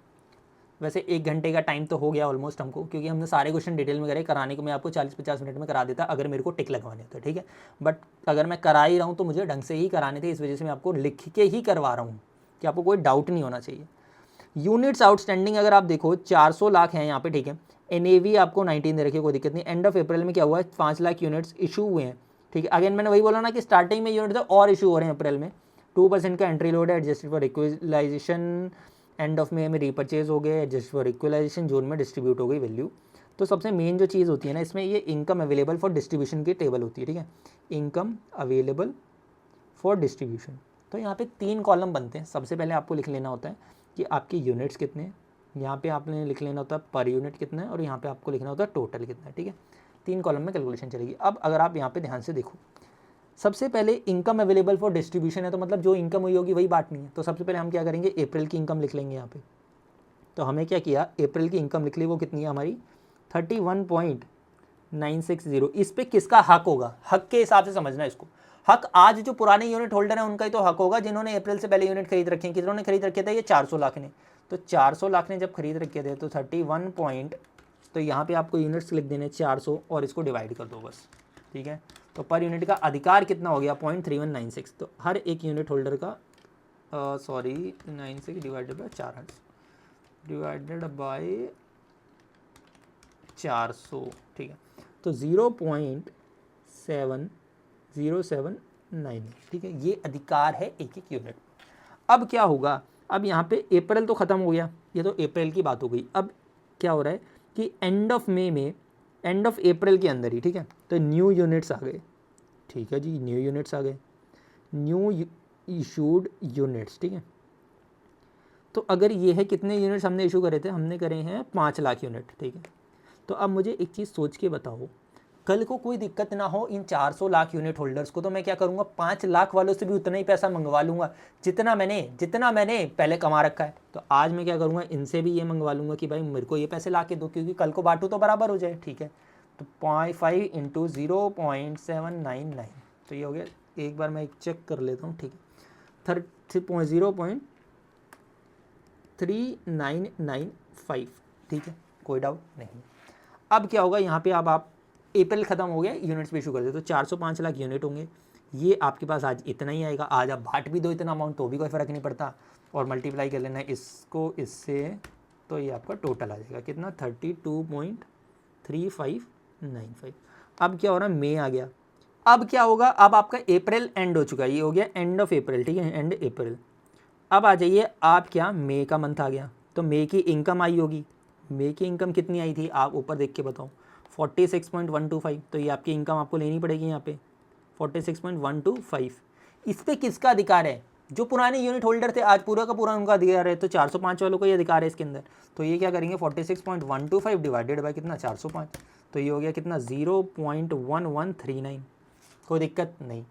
अब यहाँ पे टोटल हो जाएगा, अगेन यूनिट कितने रहेंगे मेरे पास, 405 ही रहेंगे, 405 ही यूनिट रहेंगे। और यहाँ पे ये कितना हो जाएगा, इसका मैं सम टोटल करवा देता हूँ। ये हो गया 1.1139 प्लस 0.79, तो ये आ गया आपका 0.1938, करेक्ट। तो 1938 आ जाएगा, एंड इसका आप टोटल कर लेना यहाँ पे मल्टीप्लाई पे 505, तो हो जाएगा 78.489। अब क्या हो रहा है, रीपरचेज हो रहा है। रीपरचेज का मतलब क्या होता है कि भाई कुछ यूनिट होल्डर कह रहे हैं भाई हमको जाना है, ठीक है, हमको जाना है, तो ठीक है तुम जाओ, कोई दिक्कत नहीं। कितने जा रहे थे, 4 लाख जा रहे थे। अब आप मुझे एक चीज़ सोच के बताओ, आज तक किसी यूनिट होल्डर ने 10 रुपये कमाए हैं, जब वो जाएगा तो वो क्या अपने 10 रुपये वापस लेके जाएगा, बिल्कुल। तो अगर आप ये देखोगे, ये जो 0.1938 का नंबर है ये वाला, ये आज तक कमाया था इन यूनिट होल्डर्स ने, आज ये कह रहे हैं भाई हमको वापस चाहिए, तो इनको वापस देना पड़ेगा ये 0.1938, इसके हिसाब से आप लोगों को इनको पे करना पड़ेगा। तो ये कितना आ जाएगा, तो ये आपका 0.7752 आपको वापस देना पड़ेगा इनको। पैसा दे दो भाई, इनका ही तो पैसा था, क्या है, कुछ फ़र्क पड़ेगा नहीं आज हमको। तो ये 1938 ही रहेगा, और ये आपका हो जाएगा 78.489, तो आ जाएगा 77.7138। अब क्या होगा, ये हो गया एंड ऑफ मई। अब आ गया जून। जून में फिर से इनकम हो गई। जून में कितनी इनकम हुई, 58.470।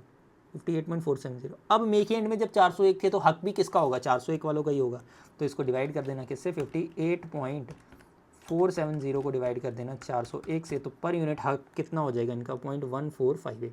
तो आज इनके पास टोटल जून के बाद कितना पैसा बच गया, 0.1458 प्लस 0.1938, तो हो गया 0.3396, 401 यूनिट होल्डर। तो ये आपका टोटल हो गया 136.1796। अब यहाँ पे क्या कह रहे हैं, ये डिस्ट्रीब्यूशन हुआ था यहाँ पे, अगर आप ध्यान से देखोगे, ये क्या कह रहे थे, 60% डिस्ट्रीब्यूट कर दिया। तो अगर आपने डिस्ट्रीब्यूट ही कर दिया 60%, तो ये तो कुछ फ़र्क नहीं पड़ेगा, इसका आप 60% डिस्ट्रीब्यूट कर दो, तो ये आ रहा है 81.7078। तो ये बचेगा आपका 136.1796 माइनस 81.7071, राइट, 54.47, राइट। तो ये 54.47 आ जाएगा। एंड अगर यहाँ पे आप ध्यान से देखोगे, तो ये 401 लाख ही बचेंगे। 0.3396 का आप 60% निकाल लेना, तो 0.2038 आ जाएगा। तो 3396 माइनस 2038, तो 0.1358 आ जाएगा, ठीक है, 1358। तो ये आपकी नेट में क्या बचेगी, तो ये आपका income for available for distribution आ जाएगा। स्टूडेंट्स को बहुत ज़्यादा डाउट होता है इसके अंदर, बट आई होप सो आपको ये चीज़ समझ आई होगी। कोई इतनी बड़ी चीज़ है नहीं, जस्ट बेसिक सी ही चीज़ है। अगर आपने थोड़ा सा भी समझ लिया ना, जो मैंने ऊपर फ्लो समझाया कि होता क्या है, वो समझ लिया, तो आपको कोई दिक्कत आने नहीं वाली। इसके बाद थोड़ा बहुत और चीज़ें इसके अंदर इन्होंने बोला था कि ये जो इशू हुए हैं, तो ये कितने पे इशू हुए होंगे, 5 लाख है। तो अगर आपको देखना पड़ेगा कि इशू प्राइस है, तो ये इनका आपको परचेज प्राइस निकालना पड़ेगा, ठीक है, इशू प्राइस निकालना पड़ेगा। इशू प्राइस कैसे निकलता है, इशू प्राइस के लिए आपके पास ओपनिंग एनएवी बोली थी 19 रुपये, प्लस कर लेना 2% का एंटीरोड, प्लस इनसे हम क्या लेंगे, वो जो मैंने बोला था ना, इनसे वो अमाउंट लेना पड़ेगा। जब हमने यूनिट इशू करे थे, तो कितना अमाउंट इनसे लिया था, 0.0799। तो अगर आप देखोगे 0.07 0.0799, ये एक यूनिट पे था तो आपको कोई दिक्कत नहीं आनी चाहिए। तो 19 प्लस 2% करना प्लस 0.0799 करना, तो आपका परचेज प्राइस हो जाएगा 19.4, इन्होंने यूनिट बोले हैं कितने में राउंड ऑफ करना है, 4 डेसिमल, तो 4599 एक बार देख लेते हैं। इशू प्राइस भी हम लोग यहाँ से आंसर से वही 19.46 इन्होंने राउंड ऑफ कर दिया। इसके बाद सेकंड में रीपरचेज प्राइस कैसे निकलता है, रीपरचेज अगेन स्टूडेंट को ये डाउट होता है तो 19 माइनस एग्जिट लोड कर देना 2% का, और प्लस डिविडेंड इक्वलाइजेशन, क्योंकि पैसा तो वो लेके जाएगा ना, यहाँ पे प्लस होता है, हमेशा याद रखना। कई स्टूडेंट इसको भी माइनस में ले लेते कि रीपरचेज है, भाई माइनस क्यों करोगे, उसने जो कमाया वो तो लेके जाएगा ना। 2% तो हम इसलिए काट रहे हैं कि भाई तुम्हारे जाने पे हमको खर्चा हो रहा है, बट तेरी कमाई थोड़ी हम रख लेंगे, तो वो हमको लेना पड़ेगा। कितना हमें रीपरचेज को दिया था 0.1938, तो 0.1938 पहले वो टेबल बनाना, उसके बाद ये करना, तो आपको कोई दिक्कत नहीं होगी। कई बार लोग पहले प्राइस निकालने लगते हैं तो उनको बहुत ज़्यादा इसमें दिक्कत हो जाती है। तो 0.1938 करोगे आप तो 18.81 समथिंग आ रहा है इसका आंसर, बिल्कुल ठीक है, 18.8138। बस और कुछ है नहीं, एक जस्ट एनएवी की कैलकुलेशन वो मैं आपको एक बार क्विकली बता देता हूँ सॉल्यूशन के थ्रू ही। ये हमारा हो गया है, ये हमारा हो गया है, और एनएवी है। तो एनएवी कैसे निकलेगी, देखो एक तो आपकी ओपनिंग अमाउंट होगी, तो 400 लाख मल्टीप्लाई बाय 19 कर लेना, सबसे पहले तो ये होगी, अगर आप ध्यान से देखोगे 400 लाख इंटू ये। इसके बाद आपको और क्या डिटेल दे रखी है, पोर्टफोलियो एप्रिसिएशन दे रखा था, यानी कि पोर्टफोलियो में कितना बढ़ावा रहा है, तो आप अगर वो देखोगे तो ये इतना नंबर आ जाएगा। फिर आपको ऐड कर लेना है कितने आपने यूनिट इशू करे, तो इशू 5 लाख को मल्टीप्लाई कर लेना आप 19.46 से, 19.46 से मल्टीप्लाई कर लेना 5 लाख को। फिर उसके बाद टोटल इनकम आपकी सारी ऐड हो जाएगी, जितनी इनकम है आप वो सारी इनकम यहाँ पे ऐड कर लेना, ठीक है। डिविडेंड और जो आपने रीपरचेज करा होगा, तो रीपरचेज किस रेट पे करा होगा, रीपरचेज 4 लाख यूनिट को मल्टीप्लाई कर लेना 18.8138 से, तो 18.8138 हो जाएगा यहाँ पे ये। और जो आपने डिस्ट्रीब्यूट कर दी वो हटा देना, नेट एसेट आ जाएंगे, यूनिट्स आ जाएंगे आपके पास। और यूनिट्स कैसे आएंगे, इसी टेबल से आ जाएंगे कितना है। तो सिंपल सा है, यहाँ पे अगर कोई डाउट हो तो कोई आपको ऐसा होगा नहीं, ठीक है। तो नेक्स्ट है हमारा ये सिक्योरिटी एनालिसिस का exponential moving average, basic formula होता है इसके अंदर, जस्ट मैं आपको बता देता हूँ। दो तरीके के एवरेजेस होते हैं, एक होता है सिंपल मूविंग एवरेज। अगर सपोज मैंने 5 दिन का प्राइस ले लिया, 5 दिन का प्राइस लेता हूँ और पाँचों को 5 से डिवाइड कर देता हूँ, तो एक सिंपल मूविंग एवरेज हो गया। लेकिन एक बात बताओ, अगर 5वें दिन का प्राइस और कल का प्राइस कौन सा ज़्यादा रेलिवेंट है, कल का ज़्यादा रेलिवेंट है, इसलिए एक और नया मूविंग एवरेज आया, एक्सपोनेंशियल मूविंग एवरेज। और एक्सपोनेंशियल मूविंग एवरेज में जो लेटेस्ट प्राइसेस होते हैं उसको वेट ज़्यादा दिया जाता है, ठीक है। तो इसका फॉर्मूला क्या होता है, इसका फॉर्मूला होता है प्रीवियस डे का ईएमए प्लस यहाँ पे जो करंट प्राइस होगा माइनस प्रीवियस ईएमए इनटू में एडजस्टमेंट फैक्टर, एडजस्टमेंट फैक्टर का क्या फॉर्मूला होता है, एडजस्टमेंट फैक्टर कैसे निकलता है, 2 डिवाइडेड बाय n+1, ठीक है, 2 डिवाइडेड बाय n+1। बेसिकली ये हो क्या रहा है, इसको अगर आप समझना चाहो तो यहाँ पे देखो, यहाँ पे हो क्या है, समझो हम क्या कर रहे हैं, हमारा जो प्रीवियस डे वाला ईएमए होगा, या आप कह लीजिए जो करंट मार्केट प्राइस है, करंट मार्केट प्राइस को हम एडजस्टमेंट फैक्टर के वेट देते हैं, ठीक है, एडजस्टमेंट फैक्टर का वेट देते हैं, और प्लस करते हैं जो प्रीवियस डे का ईएमए है वहाँ पे 1 माइनस एडजस्टमेंट फैक्टर करते हैं, यानी कि उसको कम वेट दिया जाएगा एंड इसको जो रिमेनिंग वेट है वो मिल जाएगा, ठीक है। तो अब यहाँ पे कुछ नहीं करना, और नो ट्रेडिंग डे का कोई भी ईएमए नहीं निकलता है, नो ट्रेडिंग डे का कोई भी ईएमए नहीं निकलता। तो क्लोजिंग वैल्यू ऑफ एनएससी ये दे रखी है, ठीक है, प्राइसेस दे रखी हैं, तो यानी कि इसका नहीं निकलेगा, इसका नहीं निकलेगा, इसका नहीं निकलेगा, खाली आपको प्रीवियस डे का भी ईएमए दिखा दिया, 20 डेज़ का ईएमए निकालना है। तो इसमें आपको एक तो के निकालना पड़ेगा, के कैसे निकालोगे, आपके पास 21 है, ठीक है, तो 2 डिवाइडेड बाय n+1, 21 + 1, तो ये कितना हो जाएगा, 2 डिवाइडेड बाय 22 हो जाएगा 0.9009, ठीक है, 0.901 आपके लीजिए 0.091, ठीक है, ये आपका के आ गया, इसके बेसिस में निकलेगा। एक मैं आपको निकाल के दिखा देता हूँ एक दिन का, बस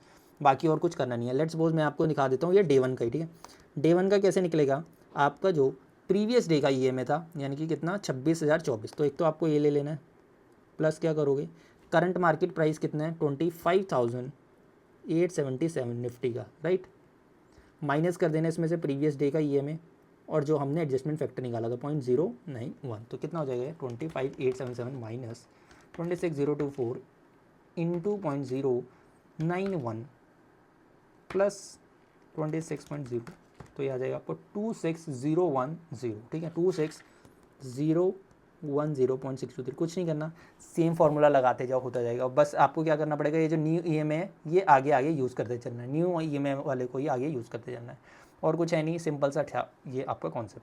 इसके बाद ये थियरी है, एक बार देख लेना, आपका स्ट्रैटेजी वाले क्वेश्चन से आएगा फाइनेंशियल पॉलिसी से, ये आपका एक वेंचर कैपिटल वाली थियरी है, ठीक है, दोनों थियरी के क्वेश्चन है, एक बार आप ये देख के चले जाना।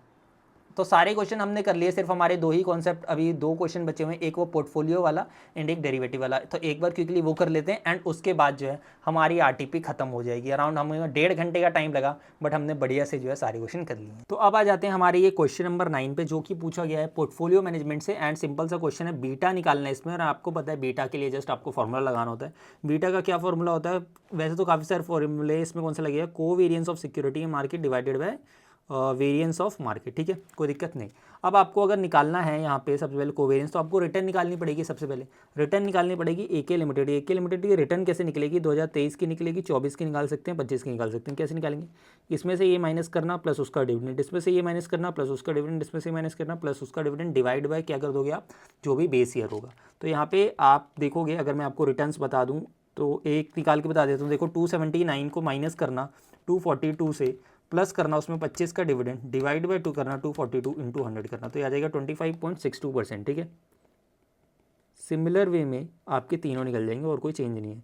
तो यहाँ पे 20.07 हो जाएगा ये, एंड ये आपका कितना हो जाएगा? ये 17.05 हो जाएगा, ठीक है, %। उसके बाद आपकी मार्केट की रिटर्न कैसे निकलेगी? मार्केट रिटर्न के लिए इसको ये माइनस करना, इसको ये माइनस करना, इसको माइनस करना और प्लस उसके ईयर का रिस्पेक्टिव मार्केट यील्ड कर लेना। तो 1950 माइनस करना उसमें से 1812, डिवाइड करना उसमें अगेन 1812 से और मल्टीप्लाई करना इससे प्लस करना 5, तो यह आ जाएगा 12.62%। सिमिलर वे में आप बाकी 2 साल का भी निकाल सकते हो, 21.79 एंड 5.32%, ठीक है। ये ज़्यादा मैं डिटेल में नहीं करा रहा, बिल्कुल सिंपल सा टॉपिक है। इसकी आप मीन रिटर्न बता सकते हो एके लिमिटेड का, ठीक है। इसको x मान लेते हैं, इसको y मान लेते हैं अगर, तो x का मीन रिटर्न बता सकते हो। इनका सम करना है 25.62 प्लस 20.07 प्लस 17.05 डिवाइड बाय कर लेना 3, तो ये आ जाएगा आपको 20.91, ठीक है, 2191%, ऐसे 12.62 प्लस 21.79 प्लस 5.32 डिवाइडेड बाय 3, तो ये हो जाएगा अगेन 13 पॉइंट, ये वाई बार कितना हो गया? 13.24%। एक बार क्विकली देख लेते हैं इसको यहाँ तक, तो ये 13.24 आ गया, ये 20.91 हो गया, ये भी आपका क्लियर हो गया। तो ये अगर आपको वेरिएंस निकालना तो y माइनस वाई बार करना पड़ेगा, तो आप पहले वेरिएंस ही निकाल देते हैं इसका।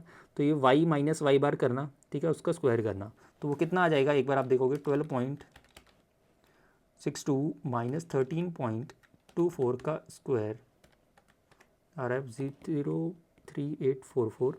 सिमिलर में 21.79 माइनस 13.24 का स्क्वायर 73.1025, ऐसे ही आपका हो जाएगा ये 5.32 माइनस 13.24 का स्क्वायर 62.7264, ठीक है। इसका सम कर लो यहाँ पे 0.3844 प्लस 73.1025 प्लस करना 62.7264, तो ये रहेगा 136.2133, ठीक है। ये आपका वेरिएंस निकल गया, ठीक है। ये आप इसको आप डिवाइड कर लेना, किससे? n से डिवाइड करोगे तो आपका वेरिएंस आ जाएगा, ठीक है। तो वेरिएंस क्या आया y का? तो वेरिएंस क्या आता है यहाँ पे y का? तो वो आप इसको जस्ट डिवाइड कर दो 3 से, तो आपका वेरिएंस आ रहा है 45.4044, ठीक है। अब आपको और क्या चाहिए होता है? x माइनस एक्स बार और y माइनस वाई बार का मल्टीप्लिकेशन, ठीक है। तो x माइनस एक्स बार और y माइनस वाई बार, ठीक है। इसका करोगे अगर आप इसका सम निकालोगे यहाँ पे तो ये आपका आ रहा है यहाँ पे 20.469। तो कोवेरिएंस का नंबर कितना हो जाएगा? इसको आप डिवाइड कर देना, किससे? आप इसको डिवाइड कर देना n से। n कितना है? 3, तो ये आ रहा है आपका 6.823। तो what is your beta value? Beta बता सकते हो आप, इसको डिवाइड कर लेना 45.4044 से, तो द आंसर इज 0.15 का आपके पास यहाँ पे ये 0.15 का बीटा आ जाएगा, ठीक है। तो यहाँ पे जो है हमने पोर्टफोलियो का भी क्वेश्चन कर लिया, बिल्कुल सिंपल सा क्वेश्चन था। एक आप कर लेते हैं हम लोग डेरिवेटिव का क्वेश्चन, फिर उसके बाद जो है हमारी आरटीपी कंप्लीट हो जाएगा। और अगर आपको वीडियो अच्छी लगी हो, एक बार वीडियो को लाइक कर देना, एंड अगर आपको चीज़ें समझ भी आई हो तो भी आप जो है कमेंट सेक्शन के अंदर जरूर बता देना। अब हमारा जो लास्ट क्वेश्चन बचा हुआ है डेरिवेटिव का, एक बार वो देख लेते हैं। बहुत ही ईजी क्वेश्चन आया हुआ था ये भी, तो इतना आपको डिफिकल्ट नहीं लगी है, एंड लेकिन ये एग्जाम के अंदर पूछा जाता है तो आपको ये आना चाहिए। एंड डेरिवेटिव किसी को डिफिकल्ट लगता है, मतलब अगर देखो वैसे समझने को तो बहुत सारी चीज़ें हैं, अगर आपको वैसे समझना है बहुत हाई लेवल का, ठीक है। समझने में आप कितना भी समझ सकते हो, कितनी अंडरस्टैंडिंग ले सकते हो, कंफ्यूज भी हो सकते हो, लेकिन अगर आपको मार्क्स लेके आने हैं ना तो ज़्यादा सोचने की जरूरत नहीं होती, तो आप इजीली कर सकते हो चीज़ें, ठीक है। एक बार मैं आपको क्वेश्चन ये वाला करा देता हूँ। देखो क्वेश्चन नंबर 7, कॉल ऑप्शन का वैल्यूएशन पूछा हुआ था, कॉल ऑप्शन था, उसकी वैल्यू बतानी थी हमें निकाल के, ठीक है। तो कैलकुलेट करना था value of 3 months call option using binomial and risk neutral method, also draw the conclusion. कोई दिक्कत नहीं है, इजीली कर लेंगे, ठीक है। और ज़्यादा डेटा भी नहीं दे रखा है, CMP दे रखा है, स्ट्राइक प्राइस दे रखा है, मैक्सिमम प्राइस दे रखा है, मिनिमम प्राइस दे रखा है, कंटिन्यूसली कंपाउंडिंग रेट दे रखा है, एंड आपका e⁻RT भी इन्होंने निकाल के दे दिया। अब एक चीज़ मैं आपको समझाता हूँ, कॉल ऑप्शन बेसिकली होता क्या है एंड क्या चीज़ है। कई लोगों को समझ ही नहीं आ रहा होता कि बेसिकली भाई यार कॉल ऑप्शन में हो क्या रहा है, ठीक है। इसलिए मैंने ये क्वेश्चन थोड़ा सा लास्ट में लिया, एक बार मैं आपको थोड़ा सा समझाता हूँ। सबसे पहले देखो, कॉल ऑप्शन का क्या मतलब है ना, कॉल ऑप्शन का मतलब है आज मेरे पास एक ऑप्शन है, ठीक है, आज मेरे पास ऑप्शन है। ऑप्शन का मतलब क्या होता है, चाहूँगा तो मैं लूंगा, नहीं मन है तो मैं नहीं लूंगा, ठीक है। सिंपल सी चीज़ है, ये समझ आती है आपको। अब मान लो आपके पास जैसे होता है ना, क्लास 12th के बाद या क्लास 10th के बाद आपके पास ऑप्शन है, साइंस लेना है, कॉमर्स लेना है, आर्ट्स लेना है, ठीक है, कोई दिक्कत नहीं है, ठीक है। अब इसको इसी एग्जाम्पल से आगे समझते चलते हैं, ठीक है। आपके पास ये क्या है, ऑप्शन है यहाँ पे, किस लिए, टू, मान लीजिए आपके पास ऑप्शन है टू चूज स्ट्रीम, ठीक है, टू चूज साइंस स्ट्रीम, ठीक है। मान लीजिए आपके पास साइंस स्ट्रीम चूज करने का ऑप्शन है, या तो आप करोगे या नहीं करोगे, दो ही पॉसिबिलिटी होती है, इससे ज़्यादा तो कोई पॉसिबिलिटी है नहीं। अब क्या होता है, मान लो आपका क्लास 10th का रिजल्ट आ गया, 10th का रिजल्ट आया और रिजल्ट में आपके कितने मार्क्स आ रहे हैं, रिजल्ट में कितने मार्क्स आ रहे हैं। अब इसकी दो पॉसिबिलिटी हम देखते हैं, दो पॉसिबिलिटी समझते हैं क्या हो रहा है। जब आपका 10th का रिजल्ट आया, या तो आपके 70% मार्क्स आए, ठीक है, या तो आपके 90% मार्क्स आए। यहाँ तक आपको समझ आता है, या तो 70% नंबर आए होंगे या फिर आपके 90% नंबर आए होंगे। अब आप मुझे खुद सोच के बताओ, जब कोई बच्चा साइंस लेता है ना, तो ये नंबर ज़रूर देखता है, वो ऐसा इंटरेस्ट के बेसिस पे कोई इतना चूज़ करता नहीं है। मान लो अगर आपके 90% आए होंगे, तो क्या आप चूज़ करोगे साइंस या नहीं करोगे, इतना मुझे बताना बड़ा सोच के। आजकल होता है, बाकी एक जनरल स्टूडेंट के पर्सपेक्टिव से बताना, अगर 90 आएंगे ना तो बहुत हाई पॉसिबिलिटी है कि वो चूज़ कर लेगा, ठीक है।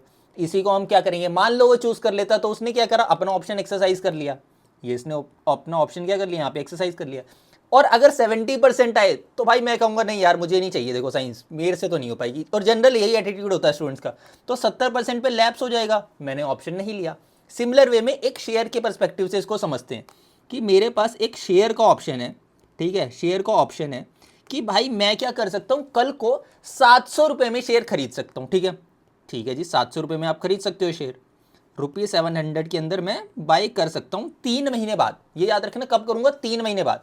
लेकिन अब यहाँ पे क्या हुआ, 3 महीने बाद अगर उसका रेट क्या हो गया, यहाँ पे 850 रुपये हो गया, या तो 850 भी रेट हो सकता है क्योंकि मार्केट है, कोई भरोसा नहीं है, या 600 हो गया।